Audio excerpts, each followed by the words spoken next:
Welcome to Midnight Rain Tales. The world sleeps, and the rain begins to whisper. In this quiet hour, stories drift through the night air, soft, chilling, unforgettable. Here, under the midnight sky, we share the tales the rain refuses to forget. Stay close and listen.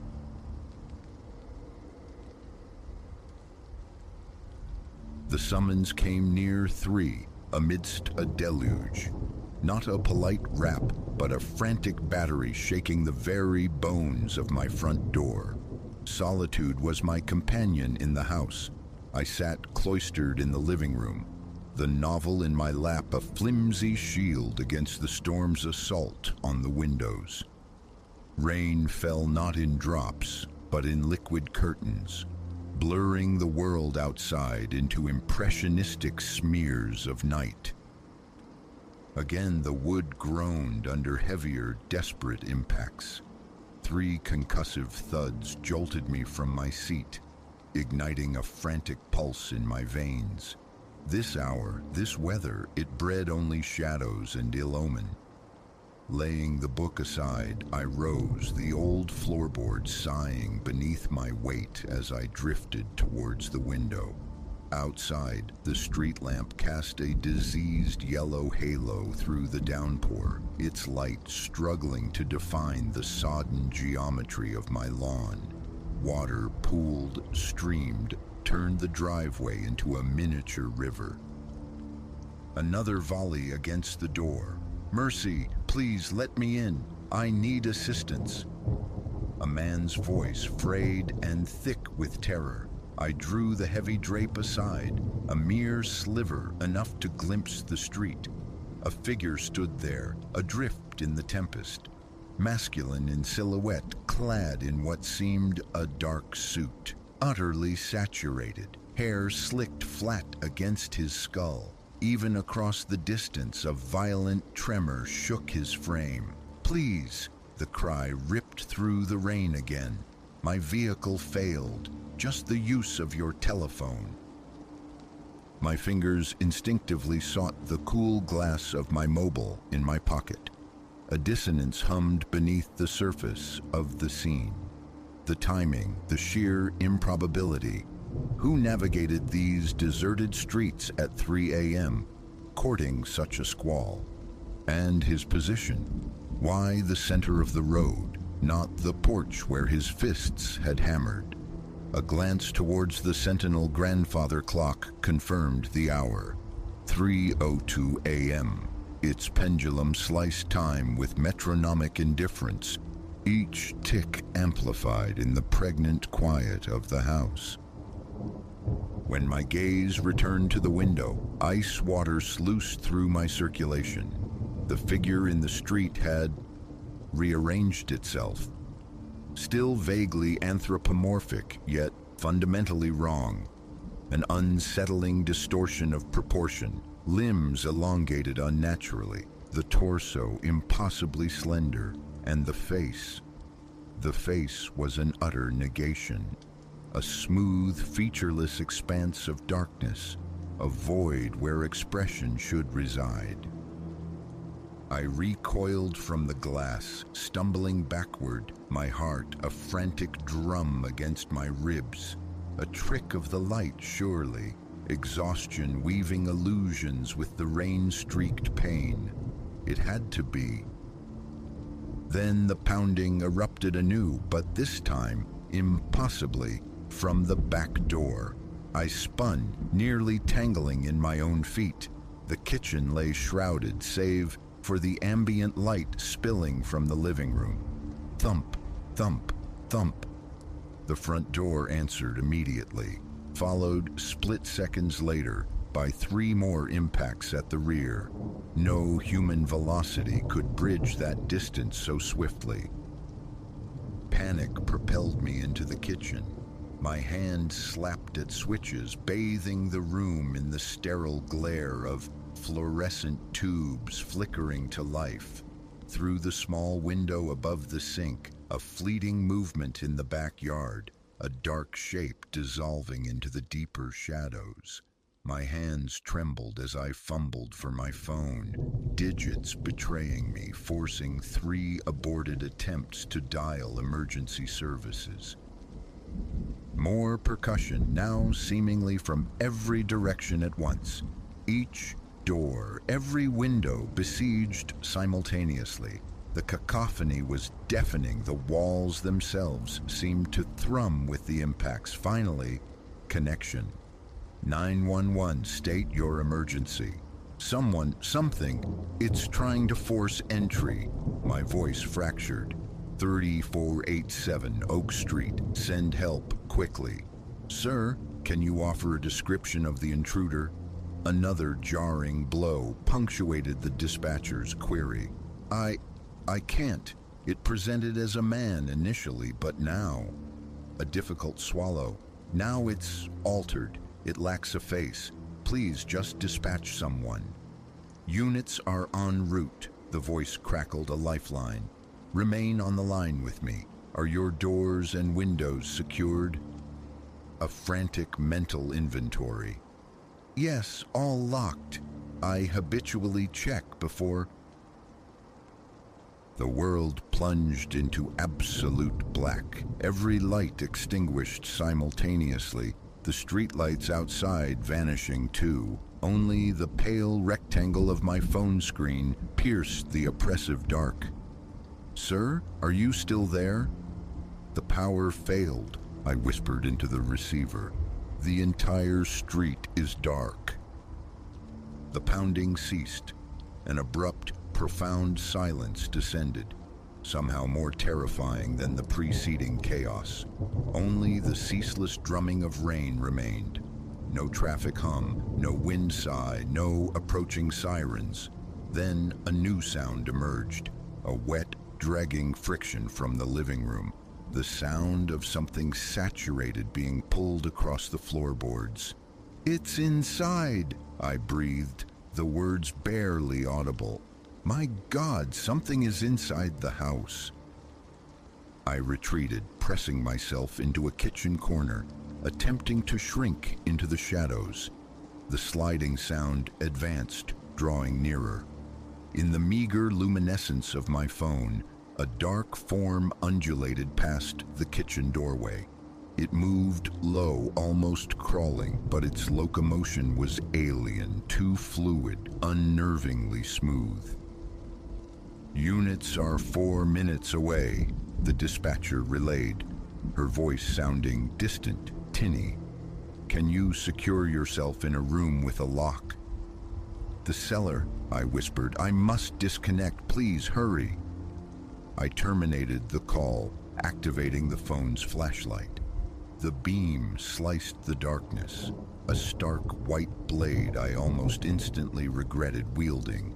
For now I saw the trails marring my floor, long, glistening streaks leading from the living room, converging towards the kitchen.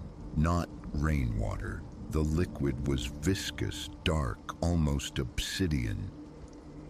Moving with excruciating slowness, I crept towards the basement door. Each footfall seemed an eternity, every creak of the floorboards freezing me in place, straining to hear any pursuit. Reaching the door, I turned the knob with infinite care. The hinges emitted a faint groan as I pulled it inward, revealing stairs descending into perfect blackness. A flicker of movement behind me. I whirled, flashlight beam slashing across the kitchen. A split-second impression. Something impossibly tall and gaunt folding itself behind the refrigerator. Its skin, a pallid gray, seemed to weep moisture. Those grotesque, elongated arms trailed upon the floor. Thought abandoned me. I plunged down the basement stairs, taking them in desperate leaps, nearly tumbling in my haste. The heavy door slammed shut behind me. The deadbolt shot home with a satisfying thud. My father's installation years prior, a jest about safeguarding his modest wine collection. Never had I felt such profound gratitude. The cellar air was cold, thick with the scent of damp earth and concrete.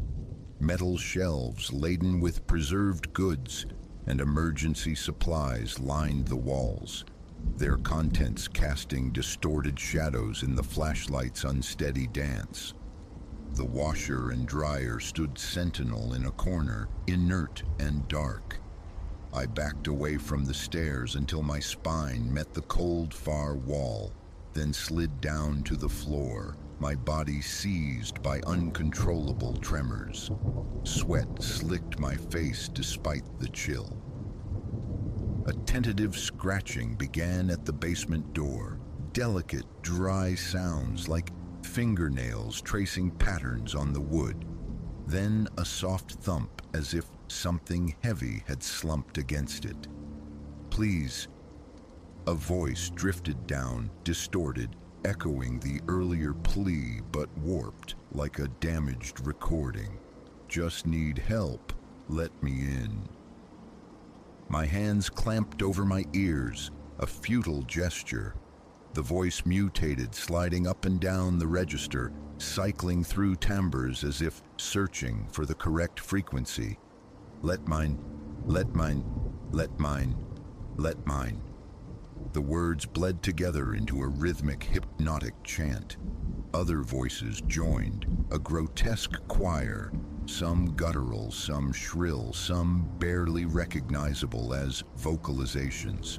They seemed to emanate not just from beyond the door, but from the very air around me. I squeezed my eyes shut, pressing harder against my ears, willing the impossible reality away.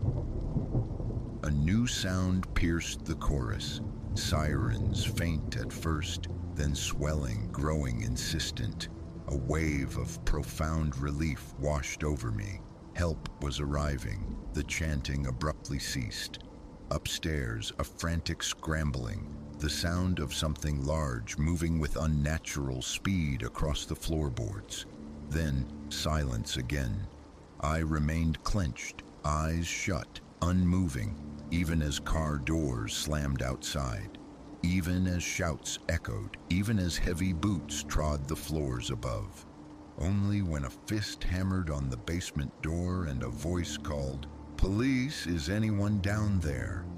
did I finally lower my hands. "Yes," my voice emerged raw and scraped. "Yes, I'm here. The door is bolted. Are you harmed, sir?" "No, unharmed. Just allow me a moment to unlock it."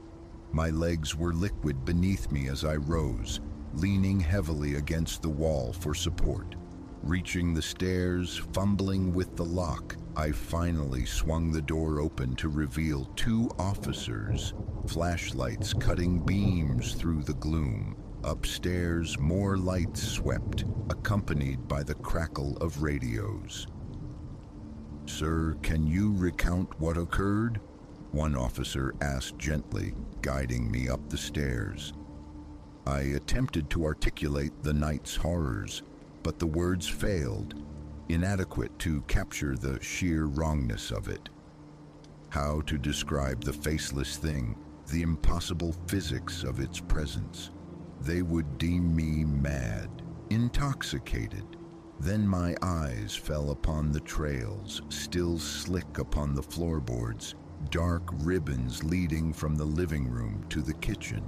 Caught in the stark beam of a police flashlight, they seemed almost plum-colored. "What is that?" I heard one officer murmur to the other.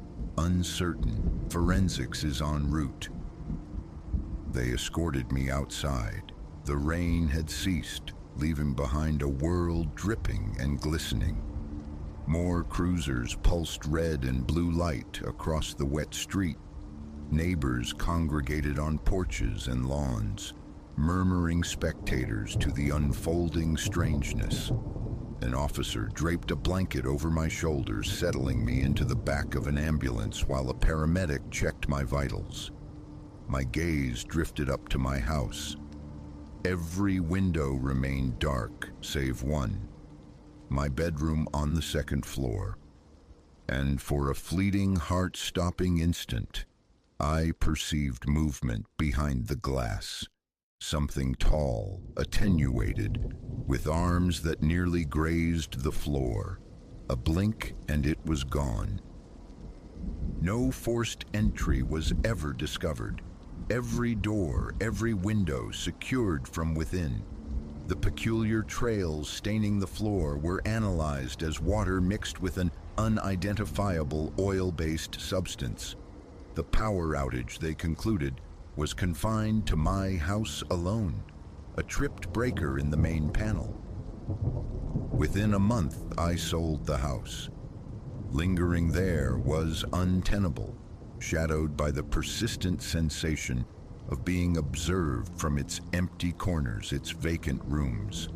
The new proprietors undertook a complete gutting and renovation. Occasionally, I drive past. It appears altered now, brighter, somehow cleansed, but never after nightfall. And should I find myself out late when the skies weep, I retreat homeward immediately, securing every lock, every latch, because I understand what resides in the darkness.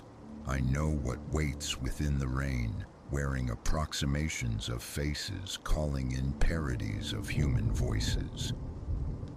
And sometimes on nights when storms rage, as I lie burrowed in my bed, I hear it, a knocking, not upon my door, but from within the walls. Faint initially, then gaining insistence, urgency, and a voice, warped and alien, pleading for entry. I merely pull the covers tighter, anchoring myself, and wait for the dawn.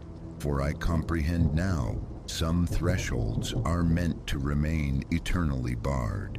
Some pleas for aid are traps, and absolutely nothing wholesome ever comes rapping at 3 in the morning.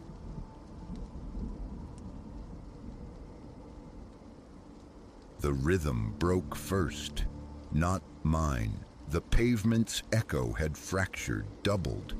This midnight pilgrimage through the city's veins was about to curdle into dread. Retreat?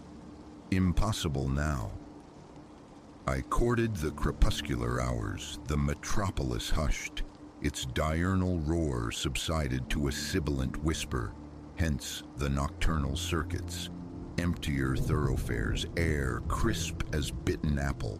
The city's frantic pulse calmed to the murmur of distant engines, the rare, resonant call of a hunting owl. Tonight felt kin to others, or so the illusion held. Ritualistic, laces knotted, audio buds nestled, stepping into the autumn chill. The sovereign moon presided, bathing tarmac in quicksilver, stretching shadows into skeletal fingers, lending the familiar and otherworldly, almost spectral cast. My customary trajectory led parkward. Lampposts blinked overhead, a nervous Morse code of light that fragmented vision. Familiar distortion, easily dismissed while calibrating breath, measuring the cadence of soul against stone. Yet, crossing the park's threshold, the usual serenity felt adulterated, not empty as expected, save perhaps for a soul huddled on a bench or a late dog walker, but charged. A static hum beneath the silence, a tension coiling in the air. Pre-race anxieties, I reasoned. The looming marathon had frayed my composure for days. Pace quickened, breath pluming rhythmically past the grand central fountain. Then the counter-rhythm, footfalls subtly asynchronous with my own. A glance back, only moon-drenched emptiness, shadows pooling deep, a frown, a slight deceleration. The phantom steps mirrored it.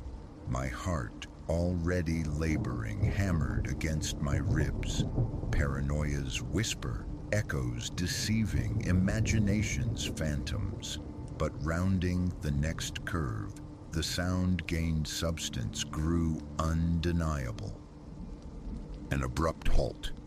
I pivoted, ready to challenge the unseen. Nothing. The path stretched vacant, utterly still behind me.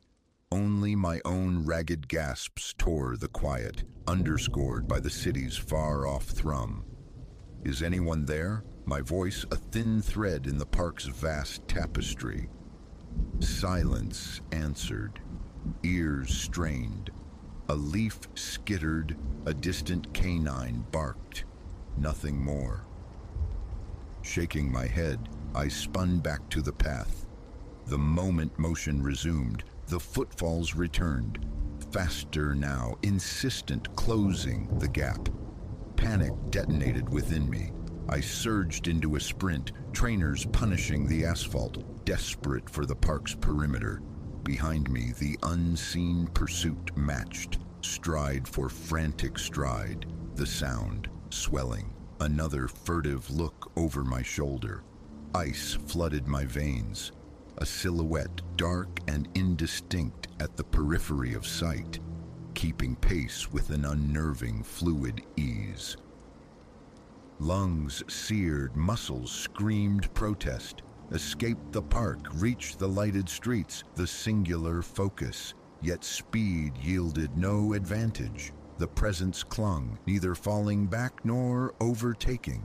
Nearing the gates, a sharp stitch lanced my side, forcing a falter. Closer now.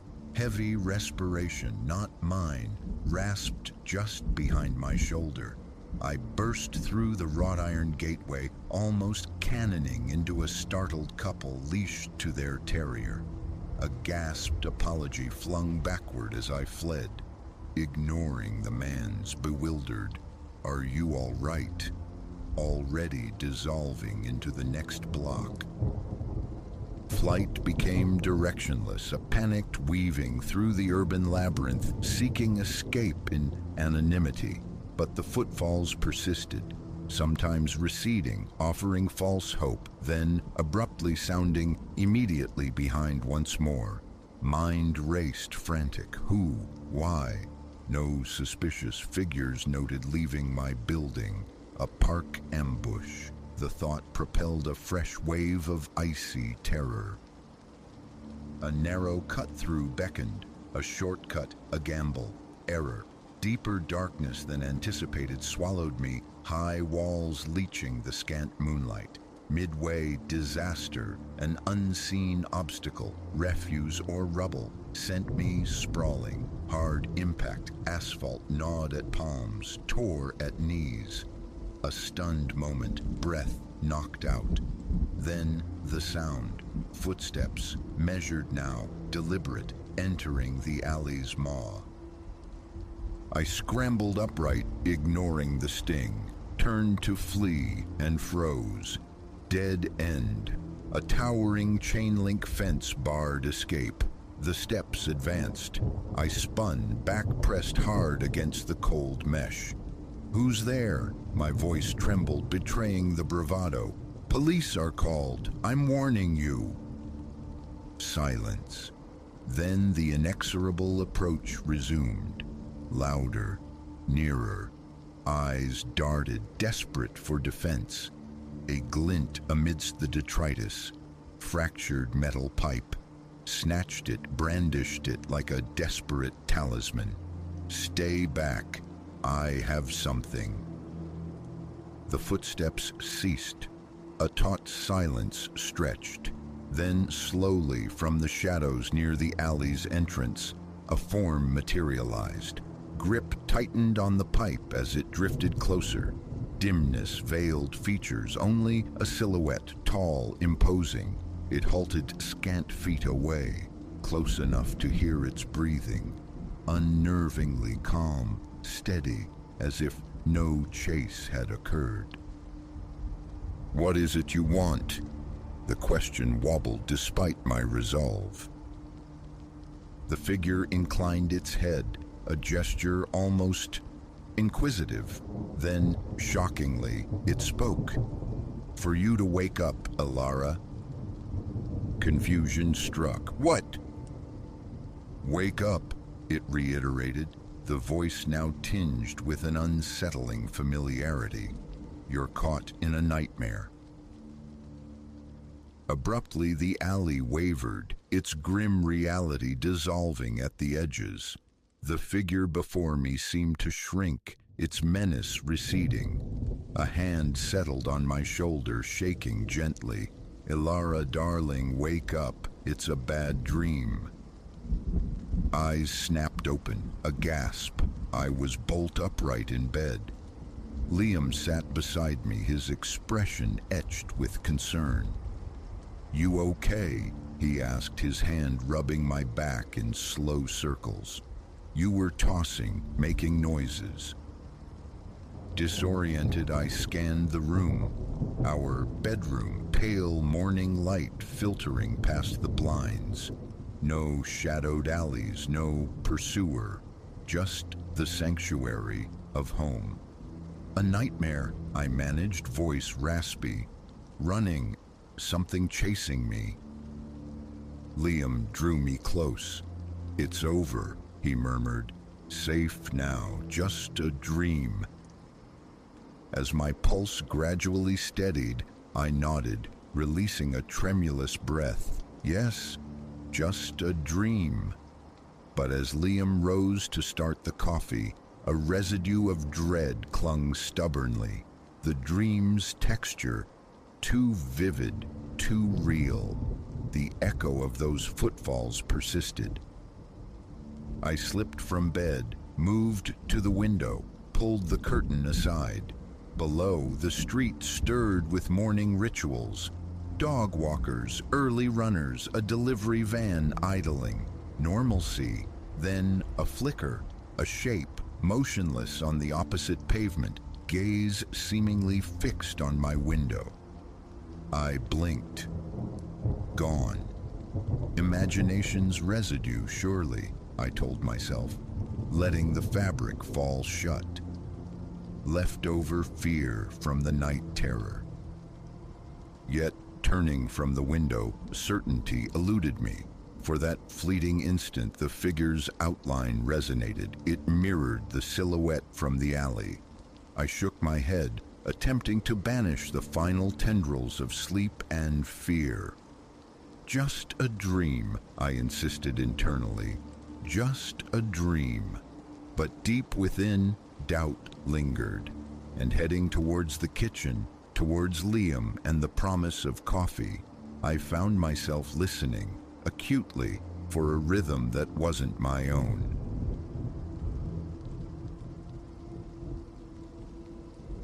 The boundary wasn't marked by a sign, but by a shift in the very substance of the afternoon. Air grew viscous, sunlight thinned, shadows stretched like taffy across the cracked asphalt. A shiver, cold and alien, traced my vertebrae. This place, this accidental haven we sought, already felt less like refuge and more like a snare baited with the promise of gasoline. 4 souls fresh from academia's embrace. Myself, Leo, Clara beside me navigating, Finn and Maya lounging in the back, chasing one final shared horizon before scattering to the winds of adulthood. Months of anticipation fueled this pilgrimage, a symphony of cheap snacks, questionable playlists, and the intoxicating myth of the open road. A myth about to curdle. Cornfields bled into forgotten truck stops under a relentless sun. Behind the wheel, I wrestled drowsiness, caffeine a losing battle against the highway hypnosis. Finn's voice, muffled by the glow of his phone, pierced the drone. "Leo, mate, pretty sure our exit was history about 30 clicks back." A sigh escaped me, heavy as the humid air. The fuel needle flirted dangerously with empty. Seriously, find somewhere, anywhere, to turn this boat around and feed it. Clara, ever the pragmatist, coaxed the GPS. "There's Oak Haven? Supposedly a fuel pump there, few miles ahead." A simple solution, a fatal one. Oak Haven announced itself not with fanfare, but with an abrupt, suffocating quiet. The pop song blasting moments before dissolved into a blizzard of static. Maya reached, twisting the dial through dead frequencies. Only whispers of white noise. Phantom syllables clinging to the edge of hearing. Creepy, she murmured, silencing the radio entirely. The quiet wasn't peaceful. It pressed in, thick and watchful. A weathered sign, half swallowed by ivy, declared Oakhaven Pop, 126. A cruel joke. Main Street was a museum of neglect. Boarded windows gaped like empty sockets. Skeletal cars rusted by the curbs. No life stirred. "Leo," Clara whispered, her voice tight. "This feels wrong. Let's just go." My agreement died on my lips as the engine choked, sputtered, and surrendered. We coasted to a halt before the ghost of a diner, its chrome dulled like old silver. The ignition clicked, impotent. "Right," I forced a calm I didn't feel. "No big deal. Gas station hunt. Someone's got to be around." The car doors slammed, echoing like gunshots in the stillness. Stale air, tinged with something sweetish and rotten, coated the tongue. Finn cupped his hands. "Hello? Anybody home? Need a hand?" Only the groan of a loose shutter answered. "Stay close," I urged, the words sticking in my throat.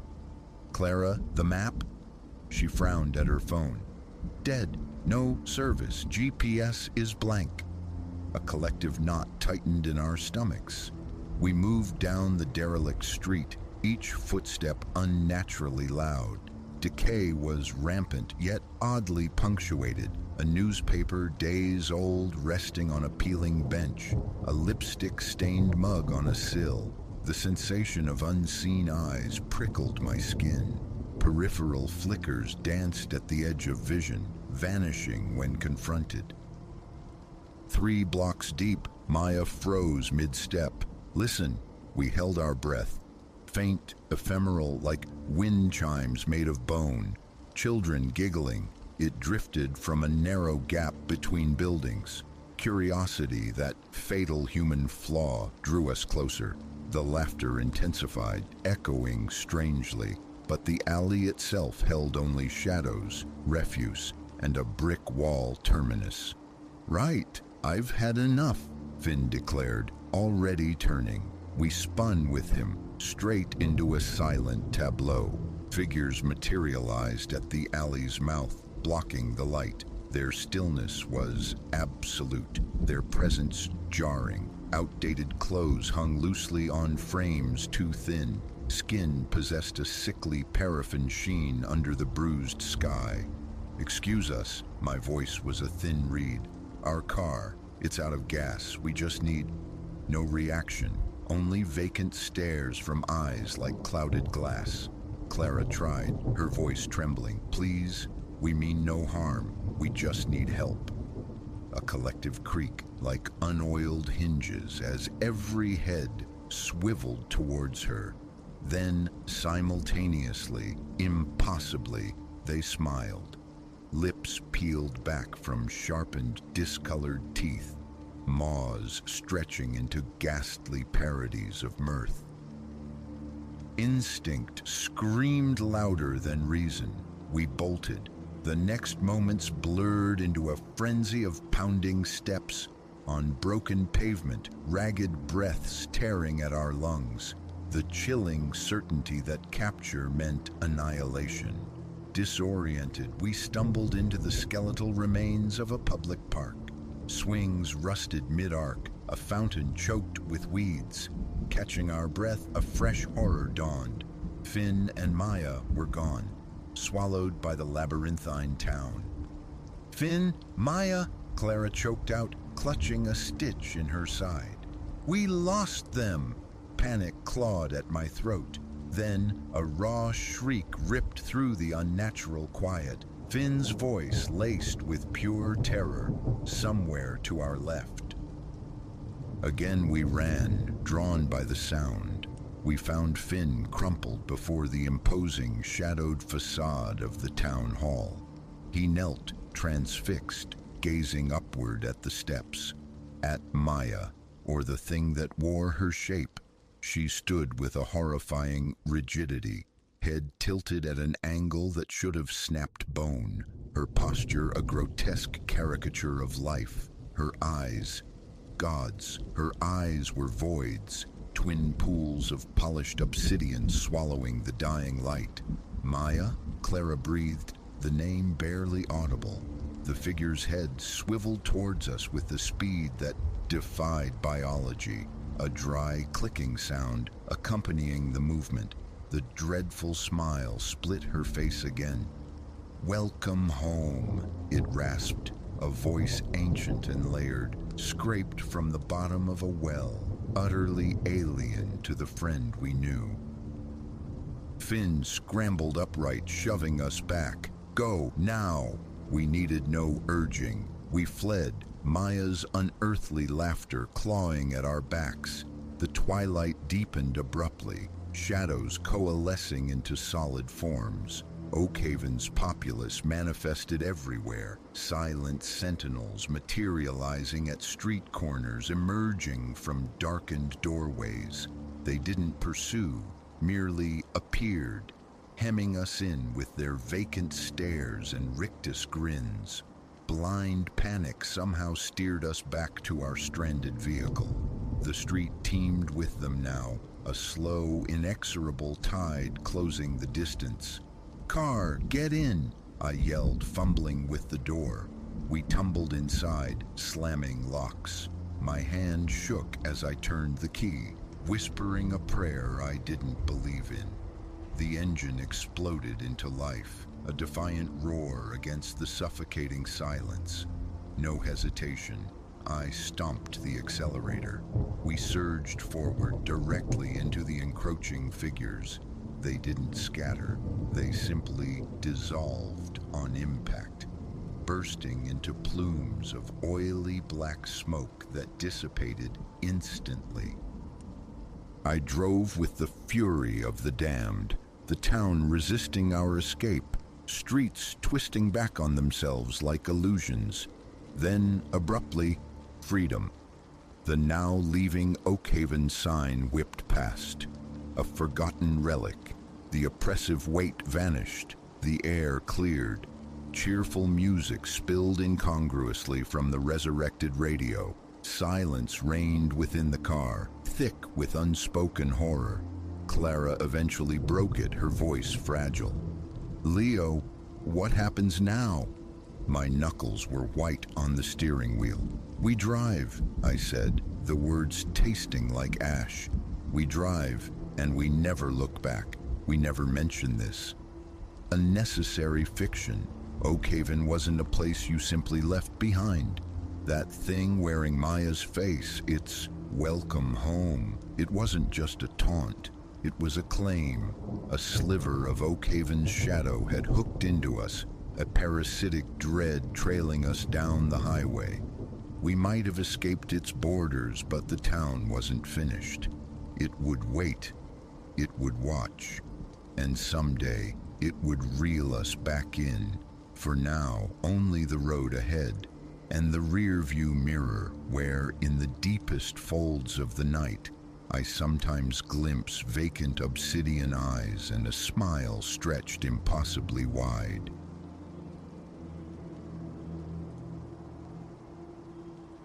The terminal air hung thick and stagnant, saturated with the collective sigh of exhaustion peculiar to the hours after midnight. Fluorescent tubes cast a sterile glare on slumped figures adrift in a sea of plastic seats. Their journeys stalled, their patience frayed. Weariness pressed down on me like a physical weight, yet a sliver of awareness remained, a stubborn alertness honed by solo travel. It was this restless part of me that snagged on his presence. A man, perhaps mid-40s, measuring the worn carpet with restless strides a few rows away. He carried the unmistakable aura of long roads and transient sleep, a mirror to my own state. Eventually, his orbit decayed, and he settled into a seat across the aisle, offering a brief, polite smile that barely creased the fatigue lines around his eyes. I returned a curt nod, filing the interaction away under standard airport phenomena. Strange encounters were par for the course. This felt unremarkable. Then a low murmur. "Mind if I—" He gestured to the empty seat directly adjacent to mine. A shrug was my assent. What harm in sharing the stale air, the interminable wait? "Silas," he offered, his voice raspy. I murmured my own name, barely registering the brief clasp of his hand, already retreating into the mental fog.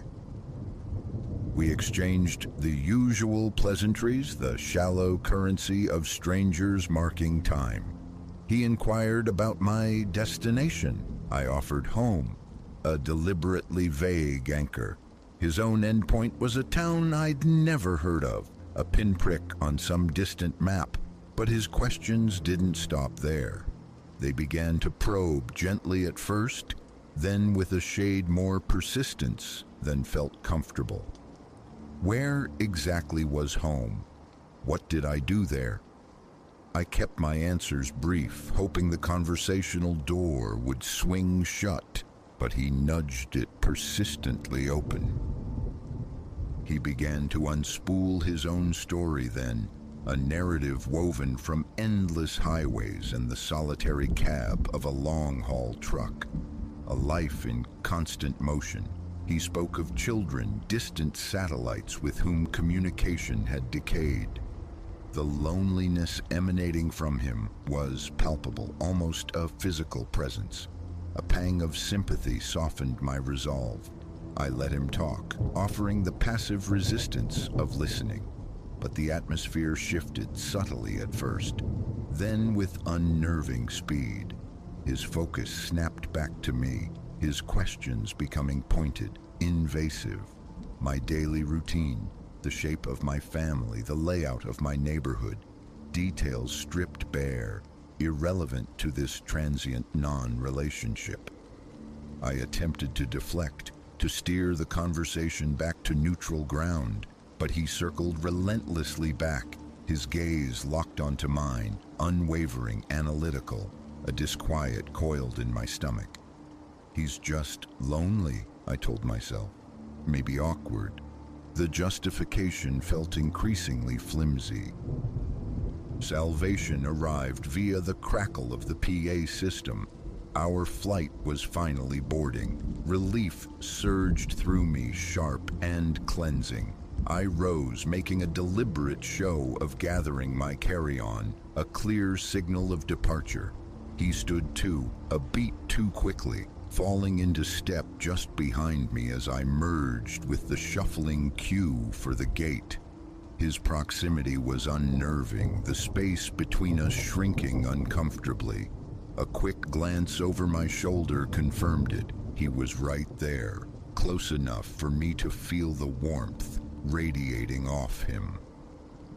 Coincidence? My mind scrambled to rationalize. Everyone wants to board, but he maintained his position, an unnerving shadow. At the agent's podium, the request for my boarding pass was a welcome return to normalcy. As I handed it over, Silas stepped forward, flush beside me.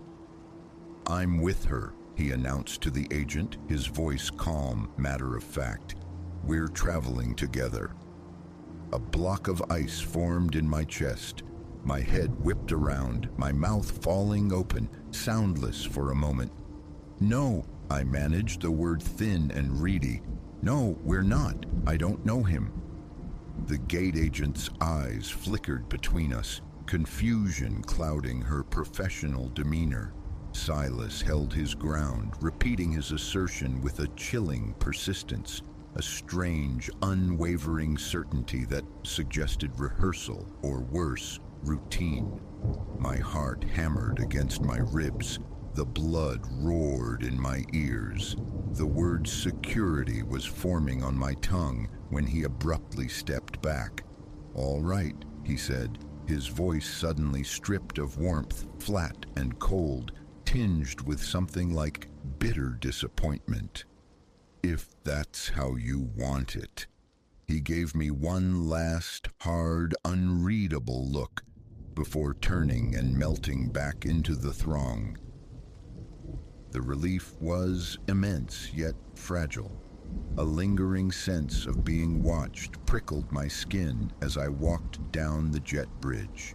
I found my seat, buckled the belt with trembling fingers, desperate for the sanctuary of the aircraft. Then, glancing towards the galley, I saw him, Silas, standing just inside the plane's entrance, speaking earnestly to a flight attendant. I couldn't hear his words, only saw his gestures, the attendant's polite but firm stance. Then his eyes swept the cabin, unerringly finding mine. A jolt went through me. I shrank into my seat, wishing myself invisible. A moment passed. The flight attendants conferred with brief headshakes. Silas was gently but firmly directed back off the plane. Before he disappeared, he fixed me with a final glare. Cold, laced with an inexplicable fury, as if I had committed some profound betrayal. That look stayed with me, imprinted behind my eyelids. Landing offered no true respite. I grabbed my bag and hurried off the plane, almost running through the corridors, my head constantly swiveling, scanning faces, expecting him around every corner.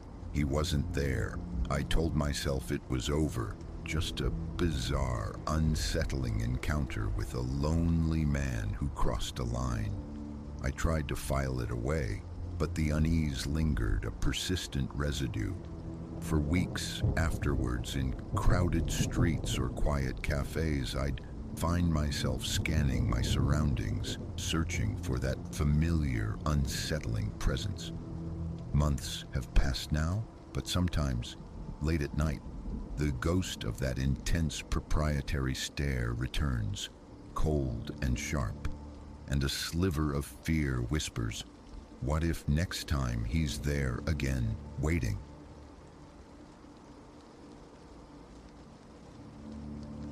The heavens fractured, spilling incandescent fury across the bruised canvas of night. In that fleeting electric moment, who could fathom such jagged luminescence heralded a descent into a darkness that would cling to memory for years. I, Ilara, was piloting our weary sedan homeward from my mother's, limbs heavy with the day's labor, shifting furniture, corralling memories into cardboard boxes. My daughter Clara slept soundly in the back, a small fist clutching Barnaby, her threadbare bear against the rhythmic hum of the engine. A 2-hour journey typically, but the storm, a gathering behemoth, promised a protracted ordeal. Rain descended not in drops, but in solid, blinding curtains. The wipers, frantic metronomes against the deluge, carved only fleeting glimpses of the 10 feet ahead. Our path, a serpentine ribbon of asphalt, slicing through primordial forest, grew slick and treacherous. Each lightning flash animated the trees into grotesque specters, their branches like skeletal fingers clawing at the car. My knuckles were white mountains on the landscape of the steering wheel. An hour still separated us from home, yet the tempest raged unabated. The urge to surrender, to pull onto the sodden shoulder, warred with a deeper dread of vulnerability on this desolate stretch. Then the sky cracked open with a sound like splitting worlds. Startled, my focus fractured for a fatal instant. The tires lost their purchase on a treacherous film of water. A sickening pirouette began, time warped, stretching thin. The looming trees advanced in agonizing slow motion. Clara's sharp cry pierced the bubble of unreality as she jolted awake. The world tilted, a gut-wrenching lurch as asphalt yielded to earth, a bone-shattering punctuation mark of impact and stillness. Silence, save for the percussive drumming of rain on the roof and the ragged cadence of my own breath. Then Clara's whimpers, small threads of sound weaving through the shock. "Mama, what?" Twisting against the searing protest in my neck, I met her wide, frightened eyes. "It's all right, little bird. Just a small bump. Are you hurt anywhere?" A tiny shake of her head. Relief, potent and swift, washed over me before receding as I surveyed the wreckage. Our car lay canted precariously down an embankment, its journey halted by the unyielding trunk of an ancient oak. The ignition offered only a pathetic sputter, a death rattle. My heart plummeted, stranded, utterly alone in the storm's maw. My phone, retrieved with trembling fingers, remained stubbornly dark, a void where connection should be. "Okay," I breathed, forcing a calm I didn't feel into my voice, a fragile shield for Clara. "We'll be fine. Someone will drive by. We'll get help." But the minutes bled into an hour, then two, each tick an echo in the isolating silence. No headlights pierced the gloom. The rain persisted, relentless, and a chill began to infiltrate the small metal shell. Clara, shivering, crept into the front seat, burrowing against me. I wrapped her in my arms, a meager offering of warmth against the encroaching cold. Just as hope frayed to its final thread, 2 points of light materialized, slicing through the downpour. A truck slowed, its bulk pulling onto the opposite shoulder. Relief surged, dizzying and profound. A figure emerged, hunched against the elements, moving toward us. I lowered the window a fraction. "Are you folks okay?" A deep voice resonated above the storm's roar. Lightning briefly illuminated a face shadowed by a baseball cap's brim. "We've had an accident," I managed, my voice roughened by cold and adrenaline's residue. "The car's dead. Could we possibly use your phone?" He shook his head. "No signal out this far, ma'am. Tell you what, nearest town's about 20 miles up. I can give you a lift." Hesitation coiled in my gut. Every instinct screamed caution, a primal warning against strangers in the wilderness of night. Yet what alternative remained? Freezing here, waiting for a dawn that felt lifetimes away? "Thank you," I said, aiming for a conviction I didn't possess. "That would be wonderful," he nodded curtly. "Right then, grab your essentials, come on over." Gathering jackets and Barnaby, I helped Clara from the wreck. The rain assaulted us instantly, cold and heavy, as we scrambled up the muddy incline. He stood by his truck, passenger door swung open invitingly, but as we drew nearer, something snagged my attention. An unsettling quality in his gaze, a flicker beneath the surface that sent ice water through my veins. "Actually," I found myself saying, pulling Clara tighter against my hip, "perhaps we should wait for the authorities. Someone will surely find the car." The shift was instantaneous. The veneer of helpfulness dissolved, revealing something flinty and dangerous beneath. "That wasn't really an offer," he stated, his voice dropping to a low, menacing growl. My blood turned to slush. His hand moved inside his jacket. A sliver of malevolent moonlight caught on polished steel. A knife. "Get in the truck," he commanded. "Both of you, now." Clara whimpered, a small, terrified sound against my leg. My mind spun, desperately seeking an escape route from this waking nightmare. isolated, defenseless, trapped by the storm and this sudden predator. "Please," I whispered, the word barely audible.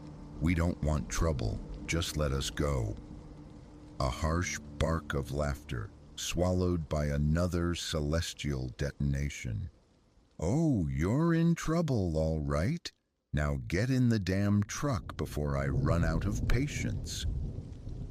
I looked down at Clara's terror-stricken face, then back at the man, the knife a cold promise in his grip. In that suspended moment, a fierce, primal certainty surged. Protect her, at any cost.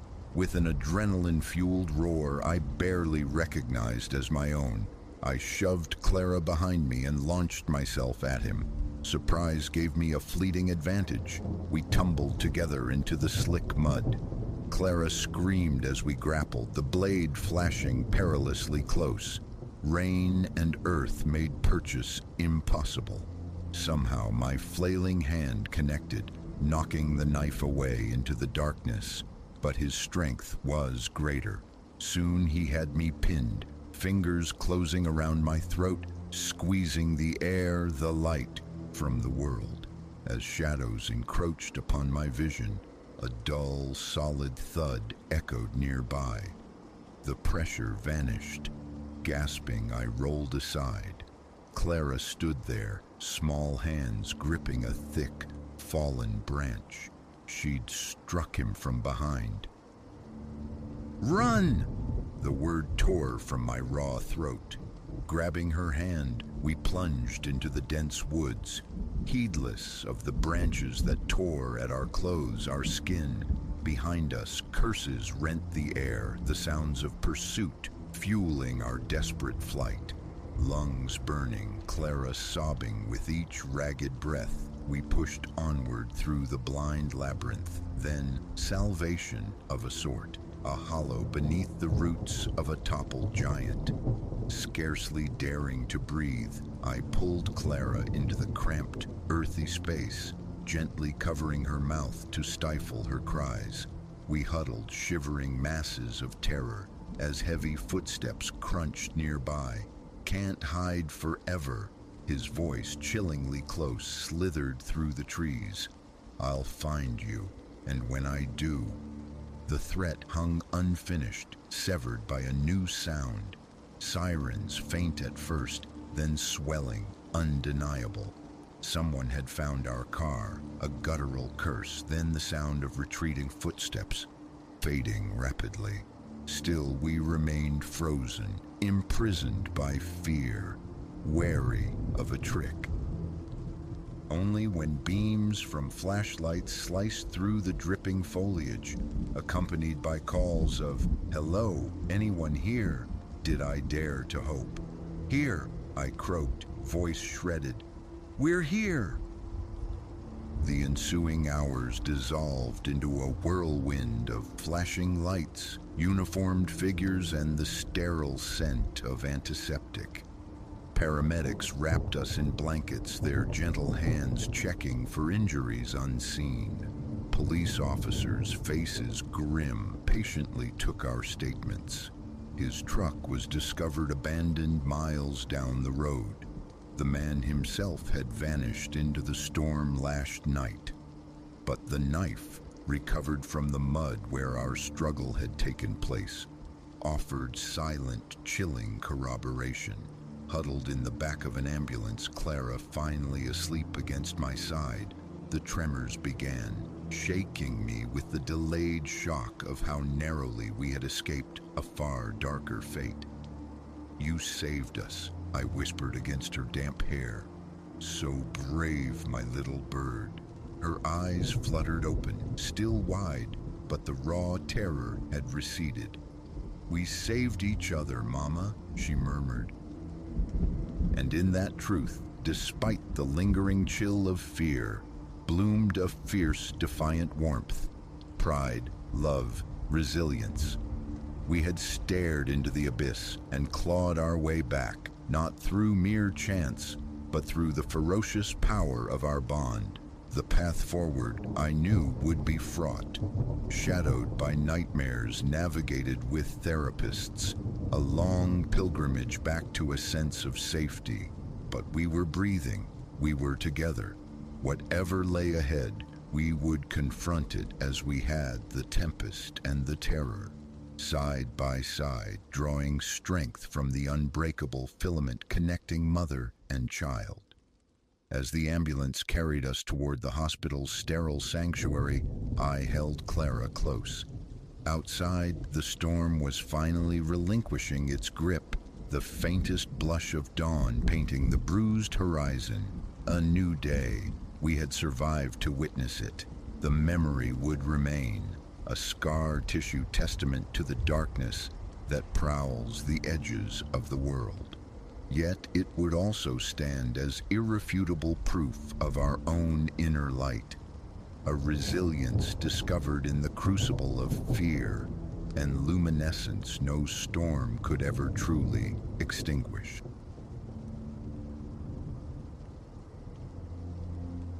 The glint wasn't metallic. It was something vitreous in the innkeeper's gaze, a shard of ice reflecting the lamplight, and in that instant, the fragile illusion of our romantic refuge shattered. What had beckoned as sanctuary revealed itself as a meticulously crafted snare.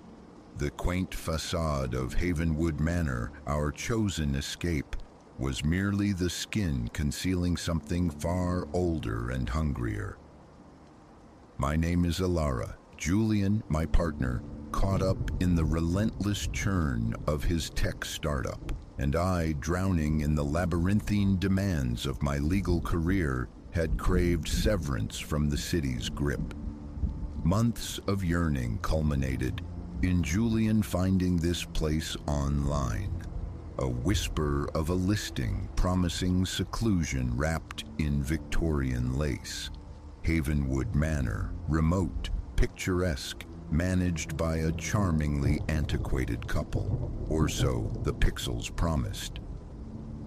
Our journey unfolded like a forgotten ballad, roads narrowing from asphalt arteries to capillary dirt tracks, winding through undulating hills painted in late summer hues.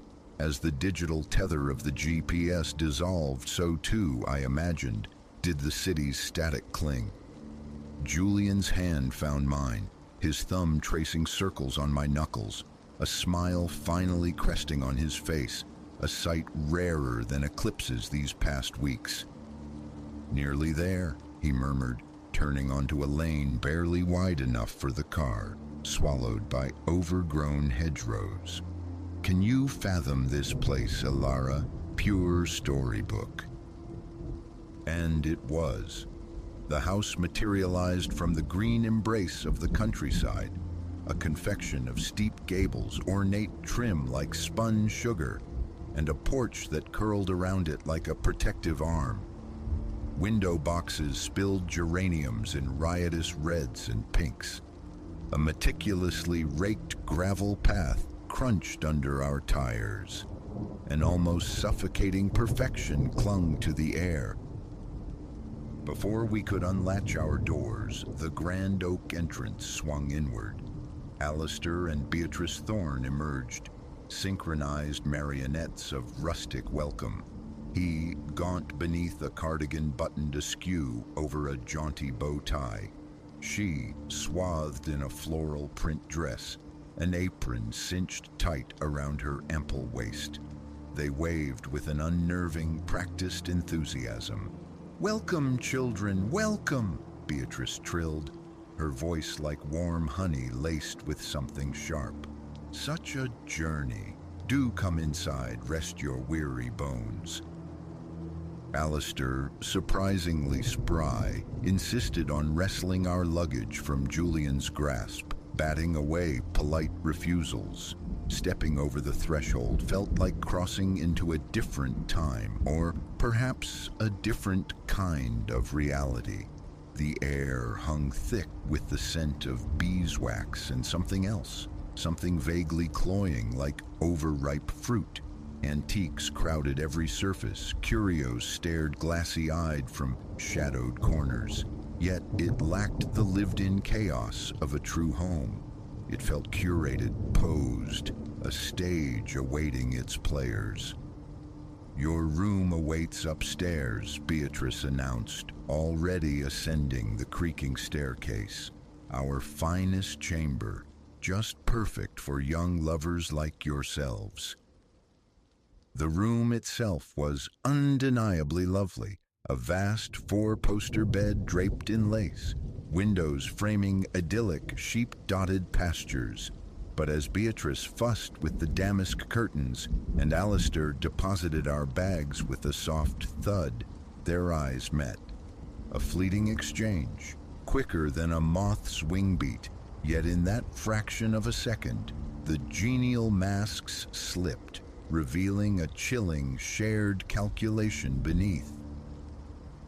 "Dinner is served promptly at 7, Beatrice chirped, her smile snapping back into place like elastic.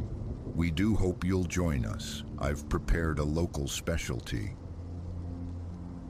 The moment the door clicked shut behind them, Julian collapsed onto the brocade bedspread with a sigh that ruffled the canopy. "This place is spectacular, Alara. See? Nothing to fret about." I manufactured a smile. "Yes, it's quite something. Just tired, I suppose." My own voice sounded distant, unconvinced.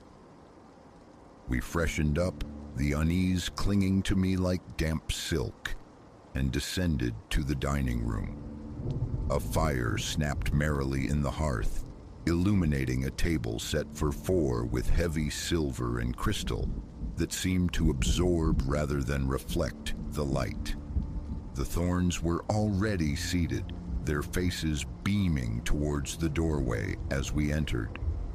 "Ah, there you are," Alistair exclaimed, a resonant boom that seemed too large for his frail frame. "Sit, please. Beatrice has truly excelled herself tonight." The food, I had to concede, was exquisite. Roasted game, earthy vegetables, flavors deep and resonant, but the host's attention was unnervingly intense. They watched us eat, their questions about our lives, our work, our families probing deeper than mere polite interest. It felt less like conversation, more like assessment. "More wine, my dear," Beatrice prompted, her hand already tilting the decanter towards my glass before I could form a refusal.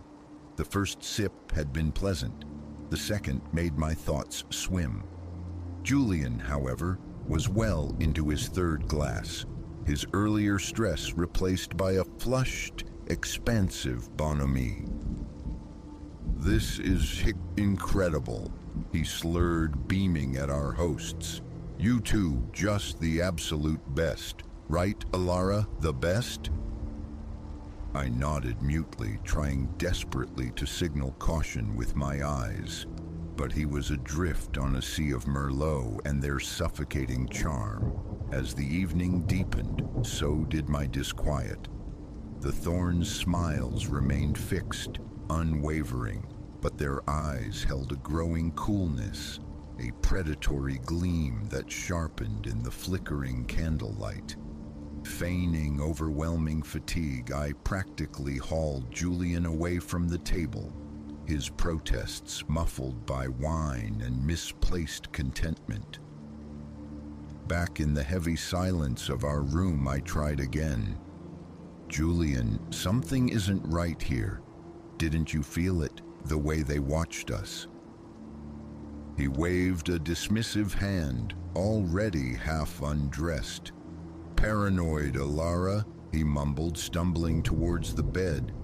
"Just lovely, eccentric old folks relax. That's the whole point." Argument felt futile against his chemically induced oblivion and my own bone-deep weariness. Perhaps I was inventing shadows. Perhaps the city had frayed my nerves beyond repair. Sleep claimed me eventually, but it was a thin, troubled veil, pierced by dreams of unseen eyes and silent watchers. A sound dragged me from the depths, a faint scrap, then a soft, deliberate creak from the hallway floorboards. Not dream noise, real. My heart hammered against my ribs. "Julian," I whispered, shaking his shoulder. He responded only with a soft, oblivious snore. Moonlight filtered through the antique lace curtains, striped the room in bars of silver and shadow. My breath hitched. Slowly, almost imperceptibly, the brass doorknob began to rotate. I squeezed my eyes shut, praying it was a trick of the light, a product of my exhausted mind. But the prayer went unanswered. The door eased open, a widening sliver of profound darkness.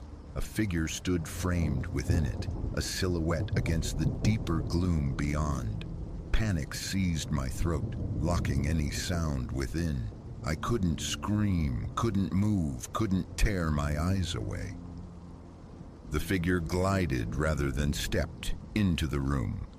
The familiar pattern of Beatrice Thorne's floral dress resolved itself in the dimness. She moved with an eerie, fluid grace towards the four-poster bed, something long and slender catching a stray moonbeam, glinting dully in her hand. A letter opener, a spindle, a knife. My thoughts fractured, scattering like startled birds. This isn't happening. It's the wine. It's a nightmare. Just as her shadow fell across the foot of the bed, my voice clawed its way out, a ragged croak. "What are you doing?" Beatrice froze mid-stride. Her head swiveled towards me with unnerving slowness. The moonlight illuminated her face, and the blood in my veins turned to ice. The kindly, apple-cheeked visage was gone, melted away to reveal something ancient, gaunt, and utterly devoid of human warmth. Her eyes glittered with cold hunger. "Oh, my dear," she rasped, the honeyed tones replaced by the dry rustle of autumn leaves. "You weren't meant to awaken." My scream, when it finally erupted, was raw terror, tearing through the silence and jolting Julian awake. He sat bolt upright, blinking in groggy confusion as Beatrice lunged, no longer frail but terrifyingly swift. What followed was a maelstrom of flailing limbs and stifled cries. Julian, still caught between sleep and nightmare, grappled instinctively with the woman, her surprising strength throwing him off balance. I scrambled across the bed, fumbling for my phone on the nightstand. No bars, no signal, and nothing. The isolation was absolute. "Run, Alara!" Julian yelled, his voice strained as he wrestled to keep Beatrice's glinting implement away from them both. "Get out, now!" A heartbeat of agonizing indecision. Help him. Find help? Then Alistair materialized in the doorway, blocking the only escape, his own pleasant mask discarded, revealing the same predatory emptiness as his wife. The choice was made in pure animal instinct. I scrambled past Alistair's grasping hand, down the grand staircase, the cold, polished wood shocking against my bare feet. Behind me, the sounds of struggle, Julian's desperate shouts, echoed horribly. I didn't dare look back.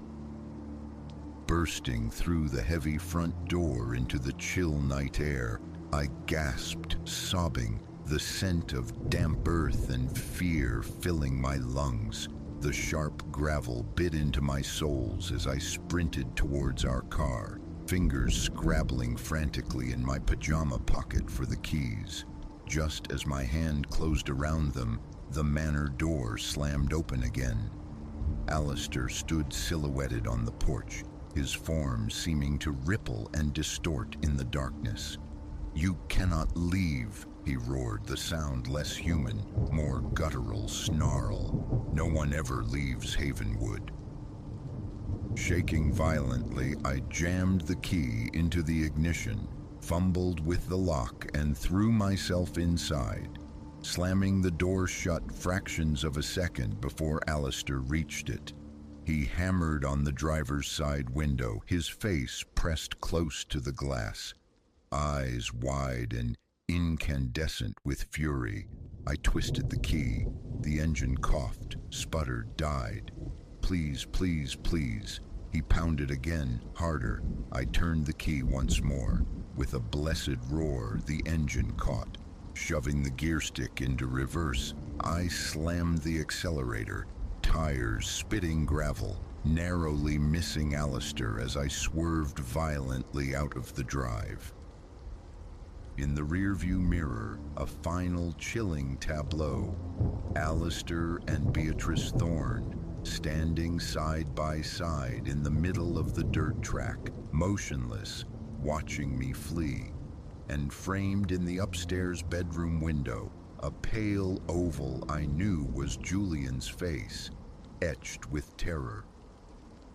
I drove blindly through the night, tears carving hot tracks down my face, the image of Julian trapped in that window searing itself onto my memory.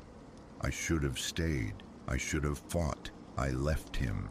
When dawn bruised the sky and I finally stumbled into a brightly lit police station in a town miles away, my story was met with placid disbelief, gentle suggestions of hysteria, perhaps a bad reaction to unfamiliar food or wine. Officers were dispatched, more to placate me than out of genuine concern. They found nothing. No grand Victorian house festooned with geraniums. No charmingly sinister couple named Thorne. No sign of Julian. Just an empty dew-kissed field where I swore Havenwood Manor had stood only hours before. 2 years have spun past since that night. The search for answers has become a hollow ritual.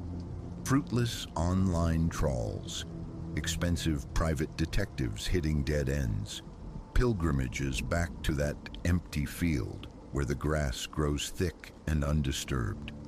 It's as if the place, the people, Julian himself, were plucked from reality. Sometimes in the deepest hours of the night, Beatrice Thorne's voice still whispers in my mind, cold and dry as dust. "You weren't meant to awaken." Did I? Did I truly escape? Or am I still dreaming in that 4-poster bed, lost in some elaborate, horrifying fantasy of flight? All I carry with me now is the certainty of that place, that night. So if your travels ever lead you down a forgotten country lane, and a house appears that feels too perfect, too welcoming, too much like a dream, keep driving, don't slow down. Some havens are prisons in disguise. Some invitations are verdicts, and checking in might mean you never, ever check out.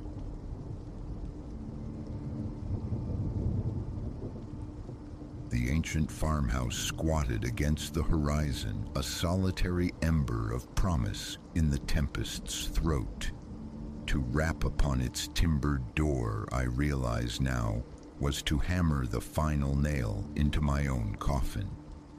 Rain scourged the windscreen, wipers flailing against a liquid curtain that rendered the world opaque, aqueous.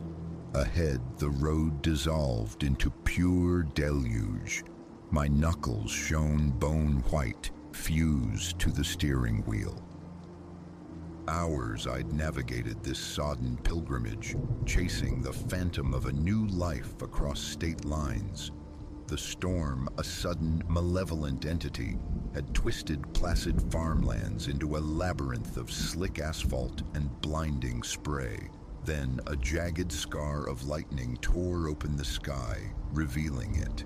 A colossal limb, ripped from some unseen arboreal giant, sprawled lethally across my path. Brakes shrieked. Rubber surrendered to water. A gasp tore from my lungs as the car pirouetted on the slick road, a sickening ballet of lost control. It shuddered to a halt, mere breath from the splintered wood. Adrenaline left a metallic taste in my mouth, too close, far too close. Reverse gear engaged, a futile hope. The engine coughed, choked, and fell silent. No, please, not now. The words were a frantic prayer against the dashboard. Ignition turned, clicked, turned, clicked. Dead, utterly lifeless. Panic, cold and sharp, began its insidious crawl. Stranded, nowhere. A storm of biblical fury, a useless machine. My phone, clutched like a talisman, offered only the stark digital insult: no service. Another lightning flash, briefer this time, pierced the tree line, a pinprick of light, a dwelling. Salvation, perhaps? Donning my raincoat, a flimsy shield against the onslaught, I plunged into the downpour. The rain was a frigid assault, instantly breaching my defenses. Mud sucked greedily at my boots, each step a laborious squelch. Wind screamed, a banshee's lament, whipping strands of hair across my eyes as I stumbled towards that distant, fragile glow. Minutes stretched into an eternity before I collided with a weathered fence line. Beyond it, the farmhouse, windows radiating a deceptive warmth against the bruised twilight. Relief washed over me, sharp and almost painful. I scrambled onto the groaning porch, hugging myself against the penetrating chill, and knocked, whispering, "Be home, please, be home." The door groaned inwards, revealing an elderly woman, her silver hair meticulously coiled, a flowered apron tied neatly over a plain dress. "Saints preserve us, child," she murmured, her gaze sweeping over my drenched form. "Come away inside out of this dreadful night." Gratefully, I crossed the threshold, enveloped by a sudden blessed warmth and the comforting aroma of baking bread. "Thank you, oh, thank you," I stammered, teeth rattling a frantic rhythm.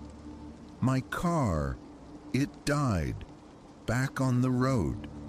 Could I possibly borrow your telephone?"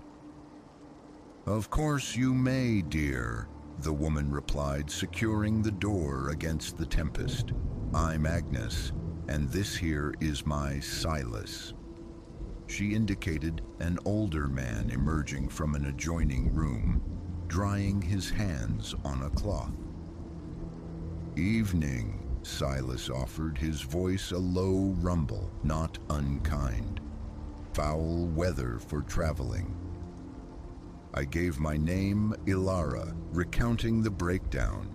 Even as I spoke, Agnes fussed about, producing a thick towel, urging me towards the hearth, where flames danced merrily. "Afraid the storm's taken the phone lines down, miss," Silas stated, a note of apology in his tone. "But you're welcome to bide here till morning. We can run you into town then, see about your vehicle." A flicker of hesitation. Strangers, an isolated house. But the alternative. The storm raged, undiminished. "That's incredibly generous," I managed. "I don't know how to thank you." Agnes beamed. "Think nothing of it, dear. Now let's find you something dry. I'm sure I've got just the thing." She guided me up a narrow staircase to a small chamber beneath the eaves. Faded floral paper adorned the walls. A handmade quilt lay folded invitingly on the bed. From a tall dresser, Agnes retrieved a cotton nightgown and robe. "These ought to fit well enough," she said, pressing them into my hands. "You change now, there'll be hot soup waiting when you come down." Renewed gratitude surged as she departed, leaving me in the quiet room.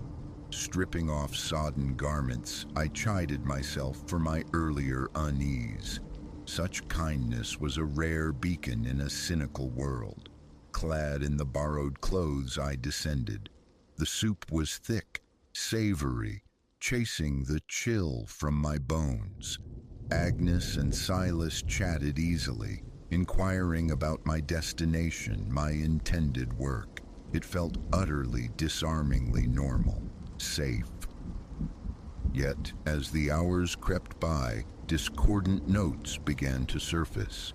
The way Silas's gaze sometimes snagged on me, lingering just a fraction too long when he thought my attention diverted. The faint rigidity in Agnes's smile, a warmth that never quite thawed the ice in her eyes. And the locks, heavy brass bolts, fixed prominently on the outside of my guest room door. I tried to dismiss the prickling apprehension. An old house, eccentricities, nothing more. Kindness from simple folk. Wasn't this the heartwarming tale one always hoped for? Later, preparing for bed, the unease refused to be silenced. A low hum of wrongness vibrated beneath the house's placid surface. My phone remained useless, a dead weight, severed from the world, utterly reliant on these two strangers. Sleep proved elusive. Each groan of the old structure, each mournful gust rattling the panes, sent jolts through my nerves. I drifted in and out of fitful, disturbing dreams. A sound snapped me fully awake. Stealthy footfalls in the corridor, whispers sibilant just beyond my door. I held my breath, straining to decipher the words. "Can't just keep her indefinitely," Agnes's voice, thin as spider silk. "We'll manage," Silas rumbled back, "same as always." Floorboards creaked as they moved away. My heart hammered against my ribs, a frantic drumbeat surely audible through the wood. What did they mean? Same as always? I slid from the bed, bare feet finding the cool, smooth planks. Escape. The thought was a desperate imperative. My hand closed around the doorknob, turned, locked. A cold certainty washed over me. Of course, the external bolts. I was imprisoned. Panic clawed at my throat, but I shoved it down. Think. There had to be another way. The window. I swept aside the heavy curtains. My hope plummeted. Iron bars, thick, unyielding bars latticed across the glass. This wasn't a sanctuary, it was a cage.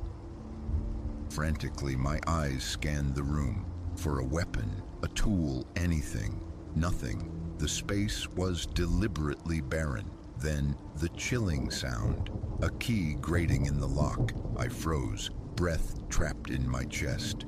The door swung open. Agnes stood there. The kindly grandmother mask evaporated, replaced by a glacial, assessing stare that froze my blood. "Ah, awake," she chirped, the cheerfulness utterly grotesque. "Silas has prepared breakfast. You must be famished." I recoiled, stumbling back against the dresser. "What is it you want?"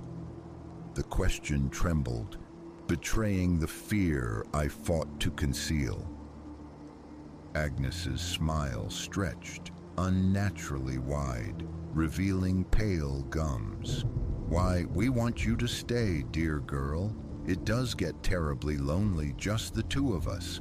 We find we need fresh company to brighten the place."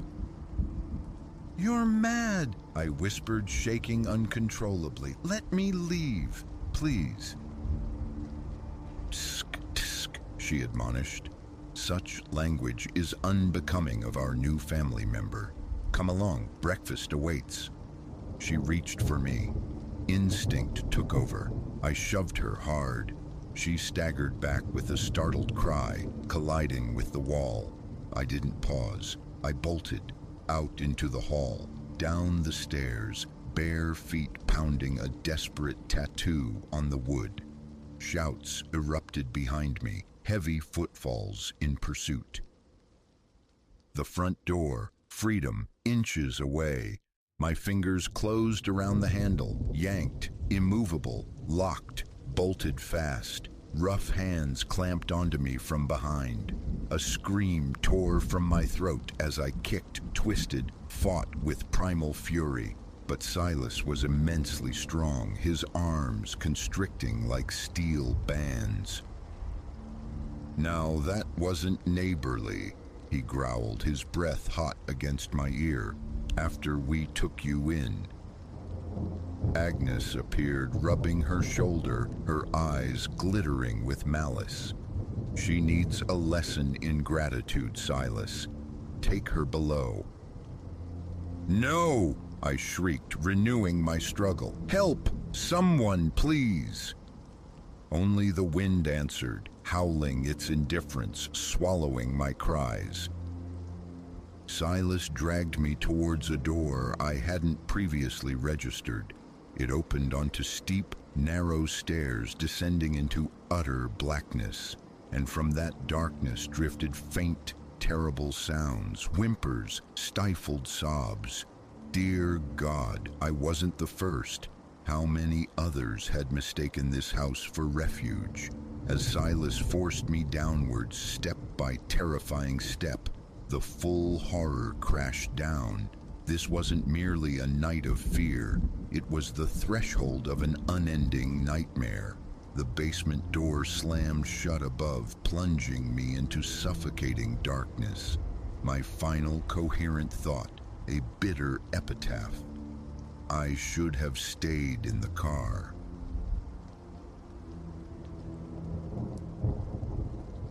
The monitor banks blinked awake, painting the security station in the jaundiced glare of empty corridors. Fluorescent tubes hummed their incessant, sterile song above polished floors that reflected only vacancy. I drew closer, the screen's cold light etching lines on my face, my gaze probing the monochrome depths. Then a flicker, less than movement, more a disturbance in the static air. A shadow whipping across the frame, vanishing before the eye could truly snag it. My pulse gave a sharp, unwelcome kick. This deep in the night, Omnicorp's towering glass and steel shell was supposed to be mine alone. Leo Vance, that's the name on the uniform. 6 months I'd haunted these nocturnal halls, a solitary watchman in this cathedral of commerce perched on the city's edge. Most nights wrestled only with drowsiness, the silence a heavy blanket. But this silence felt different, taut, listening. My fingers danced across the console, cycling through viewpoints. Ground floor lobby, pristine, untenanted. Stairwells, concrete spirals, undisturbed. Then the penthouse suite, the domain of executives, and there it was again. A definite silhouette, fluid and purposeful, weaving between the skeletal outlines of cubicles, hugging the deeper darkness, clearly avoiding the camera's passive stare. Protocol screamed for the police hotline. Yet a different current pulled me, part raw curiosity, part an insistent whisper that this wasn't mere petty theft. Something fundamental felt breached. My hand closed around the cool plastic of the master key card, the one granting passage to Omnicorp's guarded upper echelons. The ascent in the elevator capsule was glacial. each floor number illuminating with agonizing slowness. My mind churned through possibilities: disgruntled insider, corporate thief, something stranger still. The doors hissed open, the arrival chime echoing like a dropped pin in the vast, hushed expanse. I stepped out, the beam of my flashlight slicing the gloom, my own breath loud in my ears. Up here, the air smelled of expensive leather and dormant electronics. A labyrinth of glass-walled offices and partitioned workstations lay silent under the emergency lighting. I moved with deliberate quiet, straining to catch any sound beyond the low thrum of servers and the frantic drumming in my own chest. And then, cutting through the stillness from an office cluster to my left, the distinct, rhythmic clatter of typing. I edged toward the source, rounding a partition, and stopped dead. Silhouetted against the luminous blue rectangle of a monitor sat a woman. Her profile, sharp and focused, was instantly familiar from the company intranet. Evelyn Reed, a lead architect in software development. Miss Reed. The name left my lips unsteady, swallowed by the cavernous room. She spun, eyes wide, a complex mixture of alarm and something akin to shame flashing across her features. How did you get up here? Her hand instinctively moved to shield the laptop screen. Raising my flashlight to illuminate the security patch on my sleeve, I stepped fully into view. Leo Vance, night security detail. It's extremely late. What are you doing?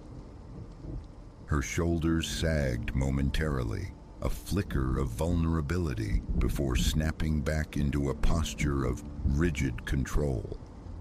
Resolve hardened her expression. I'm finding out what Omnicorp is truly building, she stated, her voice low but resonant.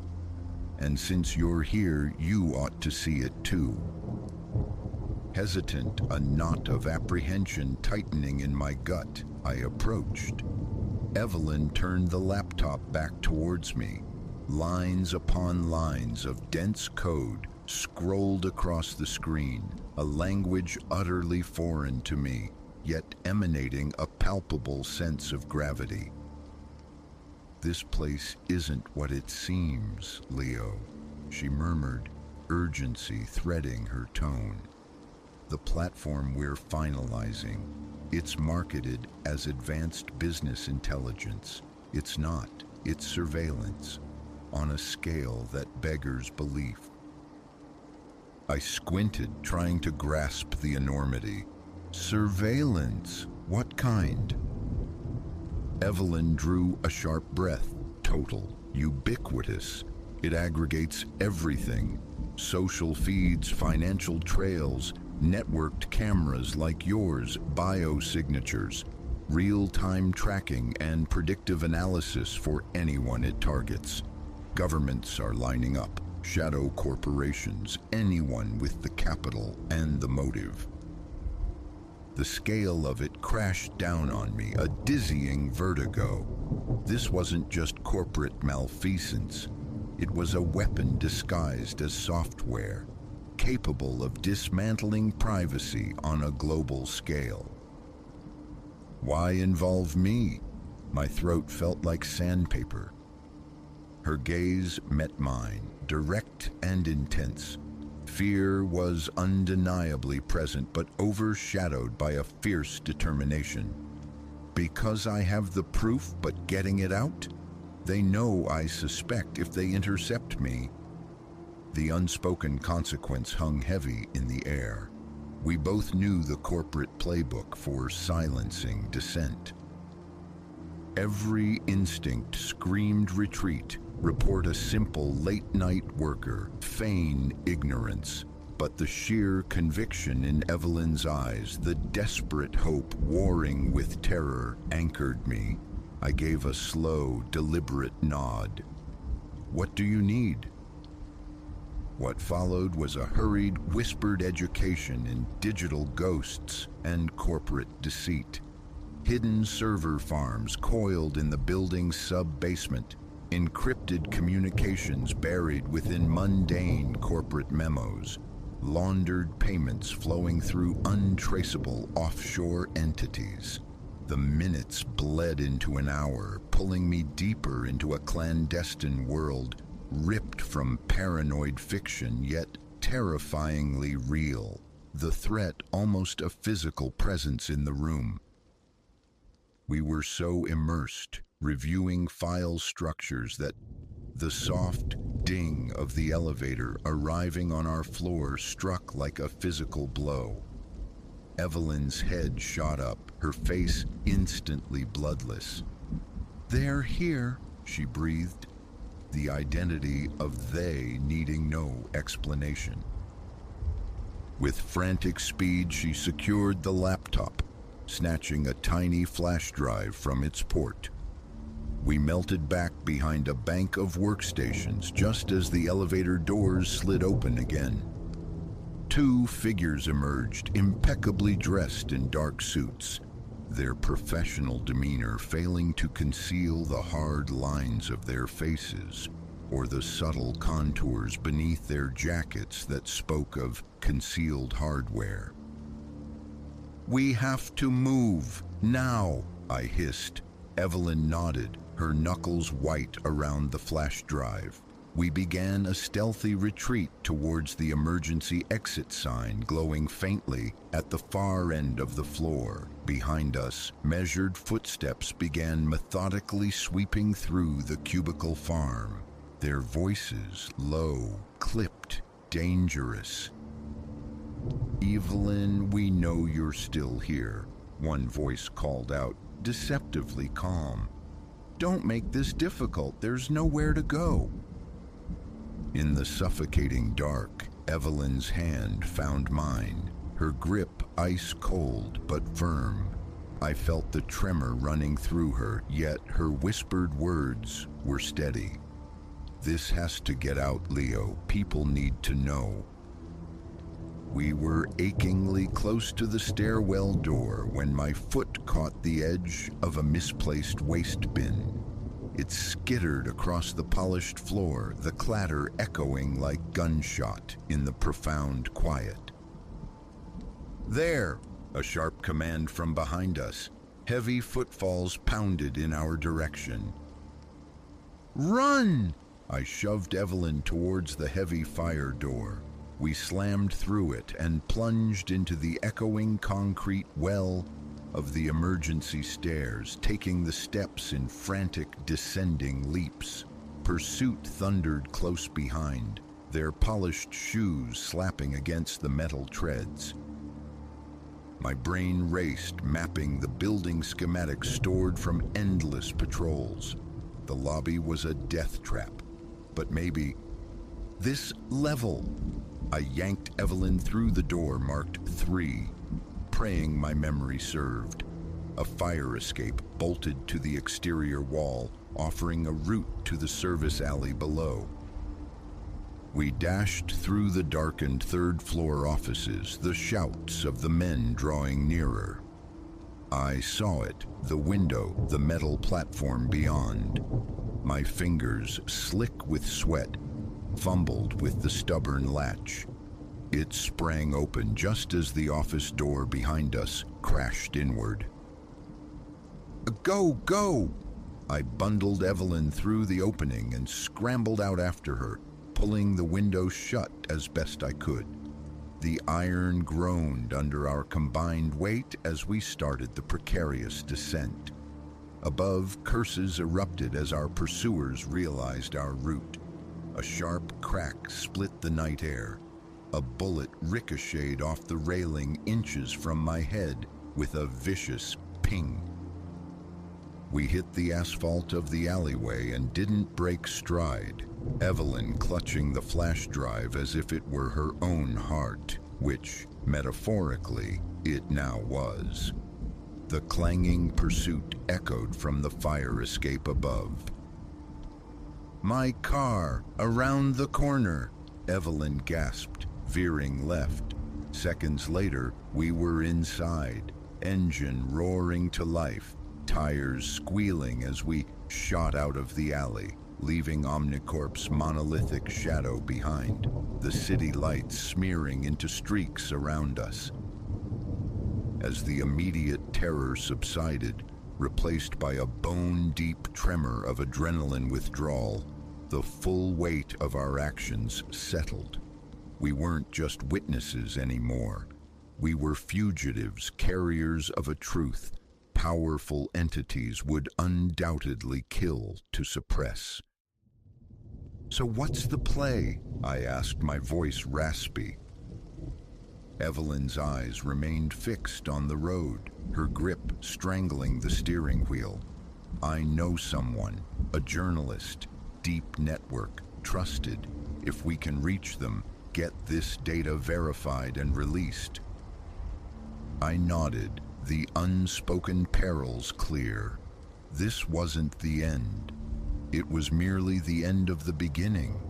But we possessed leverage now, a fragile chance to drag Omnicorp's secrets into the unforgiving light. Driving into the encroaching dawn, away from the city's sleeping towers and concealed corruptions, I reflected on the night's irreversible trajectory. From bored sentinel to unlikely co-conspirator, in an information war with stakes I could barely comprehend. The future was a vast, threatening unknown. Success was uncertain, survival even less so. Yet one thing resonated with absolute clarity. The man who clocked in for the night shift at Omnicorp ceased to exist the moment Evelyn Reed spoke the truth. There was no returning to that quiet ignorance. As the first hesitant rays of sunlight pierced the eastern horizon, a silent promise formed within me. Whatever lay ahead, whatever the cost, this had to be seen through. The truth demanded its airing, and if fate had thrust us into the role of its deliverers, then so be it. The night shift was over. The real work had just begun.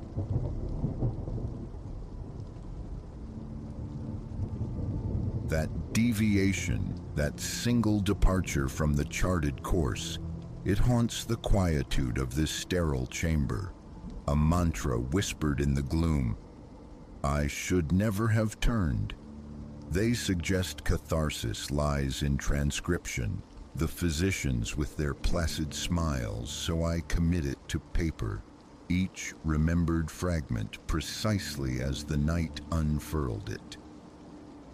My journey homeward from the Chicago Symposium was dissolving into the drone of late-night highway miles. 6 hours still separating me from the familiar embrace of Philadelphia. Around the 11th hour, the interstate seized. Brake lights flared ahead, a constellation of crimson warning against the sudden stasis of I-80. A uniformed figure silhouetted by flashing blues directed the flow onto a county egress. Without deliberation, I obeyed, merging onto the off-ramp behind a receding taillight, only to find the procession vanished. When had solitude enveloped me? I couldn't pinpoint the moment. This lesser road, a 2-lane artery through seas of corn, stretched taut and vacant. My headlamps sliced through the darkness, illuminating brittle stalks, withered and dun under the late October sky. The dashboard chronometer glowed 11:42 p.m. An hour bled away, marked only by the rhythmic sweep of my beams across the endless fields. No other travelers shared this path. No farmhouses punctuated the void. No ambient light save my own cutting glare. The radio hissed static, a dead frequency mirroring the landscape. My phone confirmed the isolation. No service. Fuel wasn't yet a concern.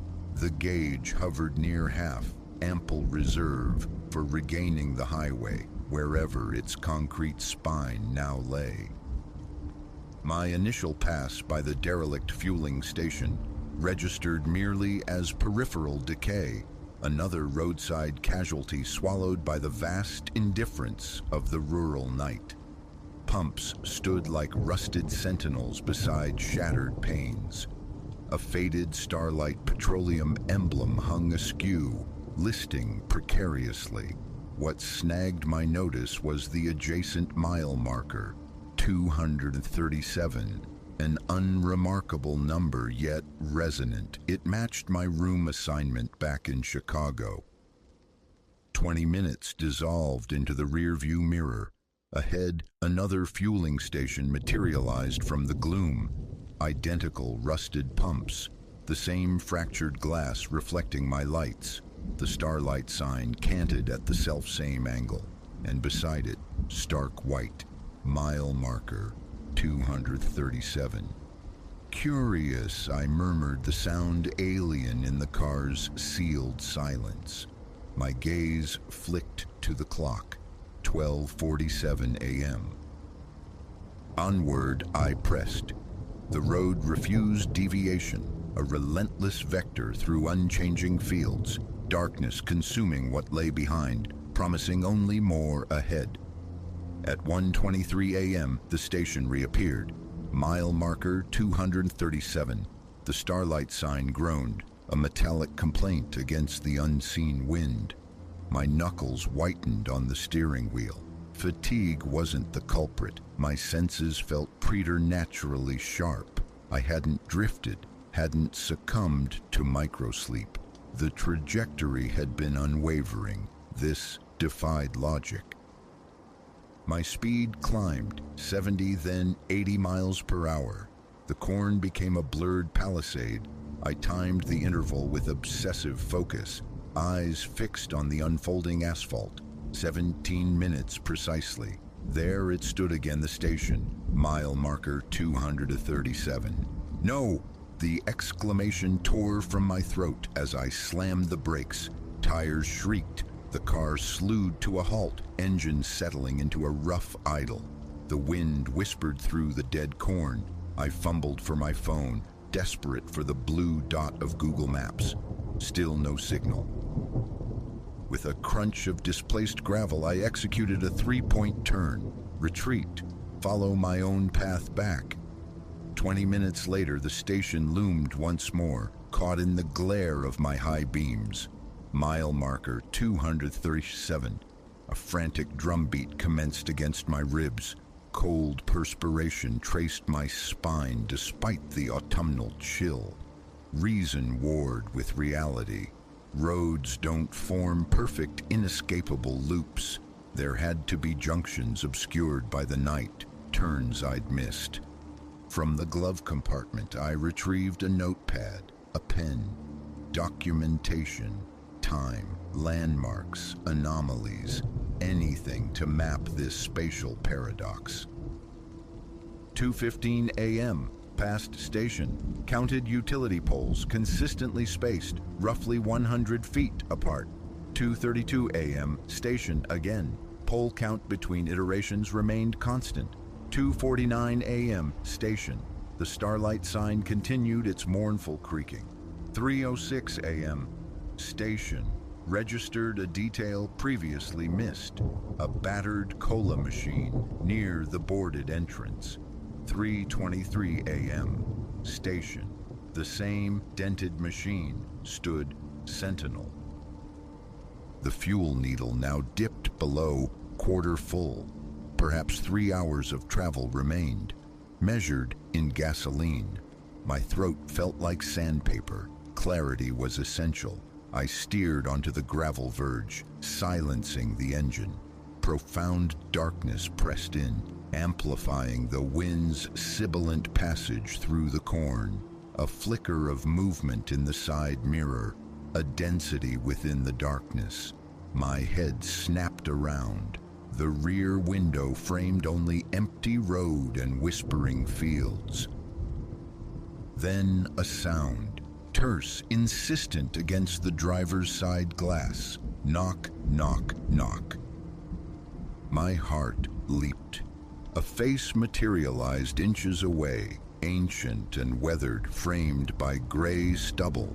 Deep-set eyes regarded me from beneath a heavy brow. He wore thick flannel, his breath misting the window pane. My finger found the power window switch. I lowered the glass a fraction. "You oughtn't be lingering here," he stated, his voice coarse, unused. "I'm lost," I managed, trying to find I-80, took some detour. He shook his head slowly, definitively. "No detour tonight. Interstate's been running clear the whole week." But the road closure, the officer directing traffic? "Ain't been a patrolman stationed out this way in nigh on 20 years. He leaned closer, his gaze unnervingly direct. "Best you move on, right now." "I've been trying. This road, it just repeats. I keep passing that same gas station." "That Starlight place? Burned to the foundation back in '83. Ain't nothing left out there but cinders." And glacial chill permeated my veins. I forced myself to look. The station stood solid in my headlights, its broken windows like vacant eyes. When I turned back, the space beside my car was empty. The engine roared back to life at my frantic command. Tires spat gravel, then found purchase. Direction ceased to matter. Velocity was the only imperative. Again the station manifested, and again. The Starlight sign offered its rhythmic groan. Mile marker 237 flashed accusingly. The fuel gauge plummeted to E. With a final cough, the engine died. Inertia carried me onto the shoulder. Silence descended thick and absolute, broken only by the ceaseless rustling of the corn and the frantic pulse in my ears. Shadows writhed between the stalks. Knock, knock, knock. This time, I didn't turn. I knew the face I would find pressed against the glass. "Final opportunity," the old man's voice filtered through the window. "Time to depart." "How?" The word cracked, fragile. "The road won't let me go. It's a loop." "The asphalt remains," his voice rasped, a dry rustle like the corn. He gestured not towards the horizon, but towards my own heart. "It is you who travels in spirals." "I don't understand." "Reach back, deeper. How did this night truly begin for you?" I squeezed my eyes shut, searching past the detour, past the trooper, headlights, blinding, bearing down, the massive grille of a semi filling my lane, the tortured scream of metal on metal, the sickening lurch as the guardrail rushed forward. My eyes snapped open. The old man watched, his expression unreadable. "An accident," I whispered. He nodded gravely. "Severe one. Your sedan, they found it mangled against the barrier. You've been unconscious. 3 weeks now." "Am I dead?" "Not yet settled. But this place," he swept a hand towards the desolate road, "it holds tight to those not ready for the next step. Drive this circle long enough, you forget there was ever another way. Just fade into the scenery, another whisper in the corn." And now I saw them clearly, flickering shapes drifting between the rows, spectral figures pacing the same circuitous routes I had driven, lost wayfarers caught in their private, repeating hells. How do I get out? The way you entered. He pointed back along the road I'd traveled. Only this time, don't flinch from the light. I turned the ignition key. Impossibly, the engine caught, humming smoothly despite the empty tank. Thank you, I breathed. The old man stepped back, melting into the darkness.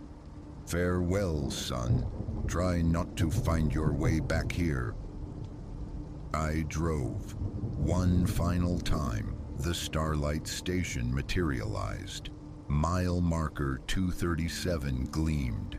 The sign offered a last, creaking valediction. Then, ahead, an incandescent brilliance flooded the windshield. This time, I steered towards it.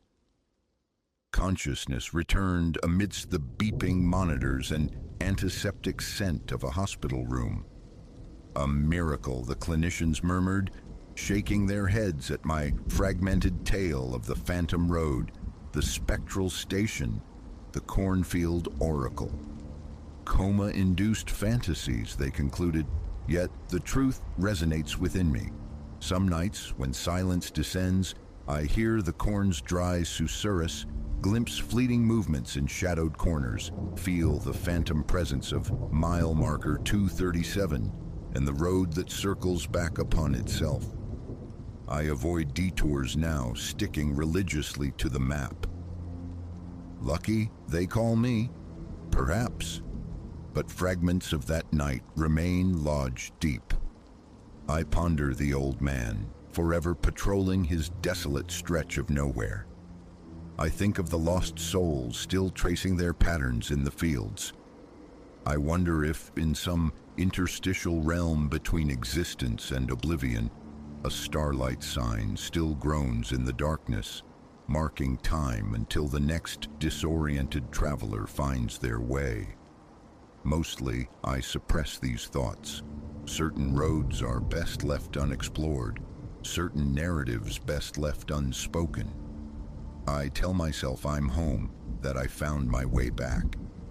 Most nights, I almost believe it, but sometimes driving alone, when the radio dissolves into static, my eyes dart to the mirrors, scanning for familiar landmarks, repeating, ensuring the horizon ahead is new, praying I'm still moving forward, not just circling back, praying I'm truly home.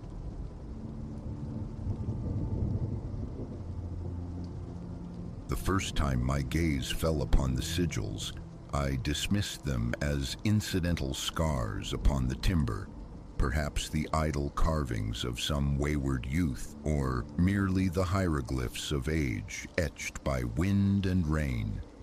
Yet, as fingertips brushed the coarse incisions deep within the old barn's wood, an involuntary tremor traced my spine. These were no random marks.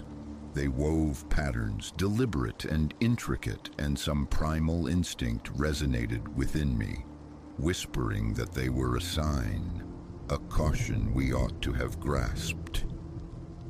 My name is Alara. This chronicle details how my family's pursuit of renewal curdled into a waking horror.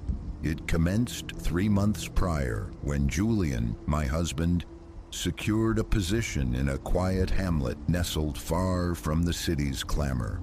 Years of urban struggle, adrift in a sea of debt and anxiety, had worn us thin. Thus, the prospect of relocation to a simpler, more affordable existence was a lifeline we seized without hesitation. Our children, Cora and Leo, lamented leaving their companions, but we painted the move as a grand expedition into the unknown. The farmhouse we discovered possessed an allure that seemed tailor-made for our aspirations. Ancient, yes, yet brimming with rustic charm, exposed beams, a porch that embraced the structure, and land unfurling generously in all directions. "A renovator's paradise," the agent had chirped, a euphemism for profound disrepair, but Julian and I welcomed the labor. Those initial weeks dissolved in a flurry of unpacking, the scent of fresh paint and ventures across our newfound domain. The children's initial reluctance dissolved amidst the thrill of open fields and climbable trees. Julian immersed himself in restorative projects while I began coaxing life from the earth in a nascent vegetable patch. It truly felt as though the foundations of our long-dreamed life were finally being laid. Then began the subtle disturbances, easily dismissed at first, yet hardening into undeniable anomalies as days bled into weeks. It started with the nocturnal acoustics. In the profound stillness of the house, creaks and groans would emanate, seemingly from the very marrow of the walls. Julian attributed it to the house settling, its old bones adjusting. I clung to his logic, though the sounds lacked the rhythm of expanding wood. They hinted at intention, like phantom footfalls or susurrations hovering just beyond auditory perception, then manifested the pockets of inexplicable cold. Certain corners, specific thresholds, would abruptly plunge into glacial temperatures irrespective of the day's warmth. Crossing through them felt like breaching the air of a sepulcher. The children instinctively began to skirt these zones, murmuring about the weird feeling they evoked. But the barn exerted a peculiar gravity upon me. It stood detached from the house, weathered and venerable, yet possessing an enduring solidity. Our initial focus had been rendering the main dwelling habitable, leaving the outbuilding largely ignored. One afternoon, however, with the children occupied at school and Julian away at his new job, curiosity drew me towards it. The immense door groaned a protest as I heaved it open, revealing an interior where dust motes performed ballets in the invading sunbeams, piercing the dilapidated walls. The air hung thick with the ghosts of old hay and an underlying miasma, musty and vaguely repellent, that defied identification. It was then I saw them, the sigils, carved into the immense support timbers, scratched onto the plank walls, even traced into the packed earth of the floor. Once perceived, they were ubiquitous, circles interwoven with stark lines, shapes hinting at letters from no alphabet I recognized. I lost hours within that dusty cathedral of secrets, attempting to decipher the cryptic lexicon. The lowering sun cast long shadows, and the thrum of Julian's approaching car finally broke the spell, my head aching with concentration. I retreated hastily to the house, unwilling to articulate the day spent communing with arcane markings in a forgotten barn. That night the house sighed and murmured with unprecedented volume. I lay rigid, listening to what sounded distinctly like pacing, deliberate steps echoing from the attic overhead. Beside me, Julian slept, blissfully unaware of the symphony driving me towards fragility. Come morning, resolve hardened within me. I would tell Julian about the barn, the symbols. But as the words formed, Cora burst into the kitchen, her small face streaked with tears. "Mama, Papa," she wailed, "something's in my room." We surged upstairs, Julian and I exchanging fraught glances. Cora's room appeared undisturbed, pristine with its newly painted walls, until my eyes snagged on it. There, above her bedstead, gouged into the fresh lavender paint, resided one of the barn's sigils. Julian, baffled, questioned Cora, asking if she herself had inscribed it. But I knew. A cold certainty settled in my stomach. This was merely the overture. In the ensuing weeks, the phenomena intensified. The sigils proliferated throughout the house, manifesting beneath rugs, concealed behind picture frames, even appearing bizarrely carved into the flesh of ripening tomatoes in our garden. The noises amplified, no longer subtle whispers, but audible murmurs within the walls, distinct footsteps traversing empty chambers, and sometimes, deep in the night, a rhythmic chanting seemed to drift from the direction of the barn. Leo commenced sleepwalking, an affliction entirely new to him. We would discover him huddled in shadowed corners or standing transfixed before blank walls, uttering fragmented words in a language that slipped grasp. Cora retreated inwards, dedicating hours to replicating the symbols with obsessive precision in her sketchbook. Julian battled against the encroaching strangeness, summoning exterminators to address the noises, electricians for the cold zones, even consulting a child psychologist regarding the children's unsettling behavior. Yet, beneath his rationalizations, I sensed a dawning awareness, a mirroring of my own conviction that we were confronting something far beyond the mundane. The culmination arrived on a tempestuous October night. Wind howled a dirge around the eaves, rain battering the window panes like frantic fists. We were gathered in the living room, seeking solace in the forced conviviality of a board game, when every light in the house simultaneously extinguished. Into the abrupt, suffocating darkness, Cora whimpered and Leo gasped. Julian fumbled for his phone, its screen casting a weak, spectral glow. "It's all right," he asserted, his voice tight with manufactured calm. "Likely just a tripped breaker. I'll check the cellar." The instant he departed, the whispering commenced. It coiled around us, emanating from the walls, the floorboards, seemingly coalescing from the very air, syllables in a tongue alien yet pregnant with palpable dread.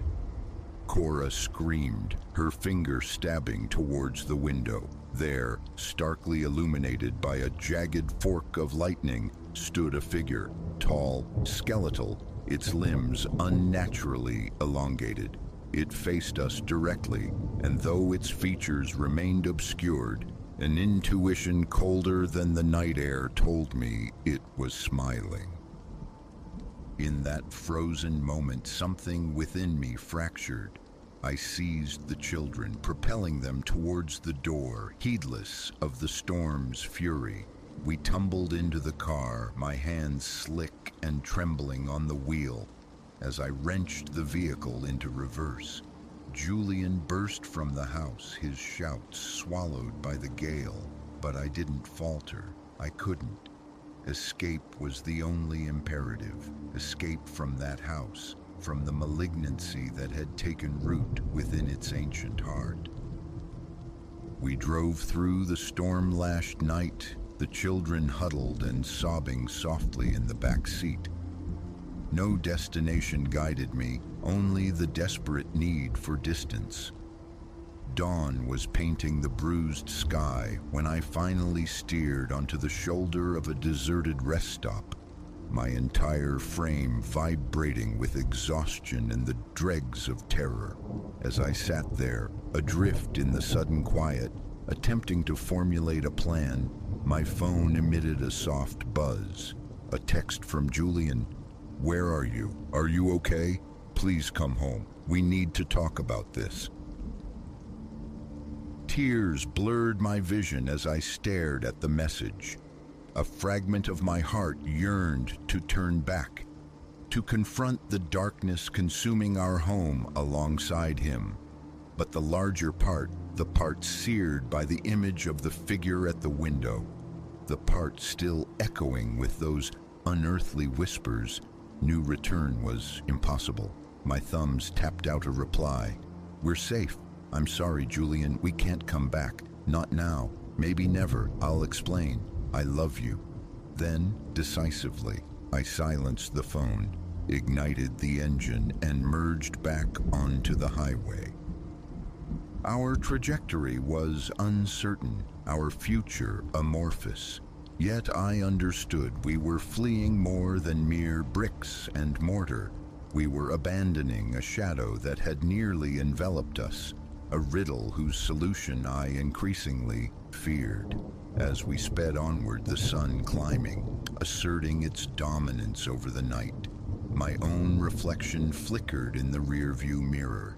There, stark against the skin of my neck, barely visible, was a small, intricate mark, a sigil identical to those in the barn. Ice sluiced through my veins. Whatever presence we had disturbed in that time-worn farmhouse, it was not confined by walls. It had branded us, laid claim in some manner I could not comprehend. My foot pressed harder on the accelerator, the passing world dissolving into streaks of color. We were running, undeniably, yet a leaden certainty settled within me. One cannot outrun that which has already taken residence inside. Whatever awaits us, wherever this road leads, one truth remains immutable. Our lives are irrevocably altered. The fresh beginning we sought has warped into something tenebrous and convoluted, leaving us only to navigate the ensuing shadows together. The old farmhouse stands vacant now, I presume, yet in the landscape of my dreams, it persists. And in those nocturnal visions, I perceive it is far from empty. It is waiting for the next soul's yearning for their own fresh start. And the question haunts me, will they perceive the sigils? Will they decipher the whispers? Or will they, like us, awaken to the truth only when it is far, far too late?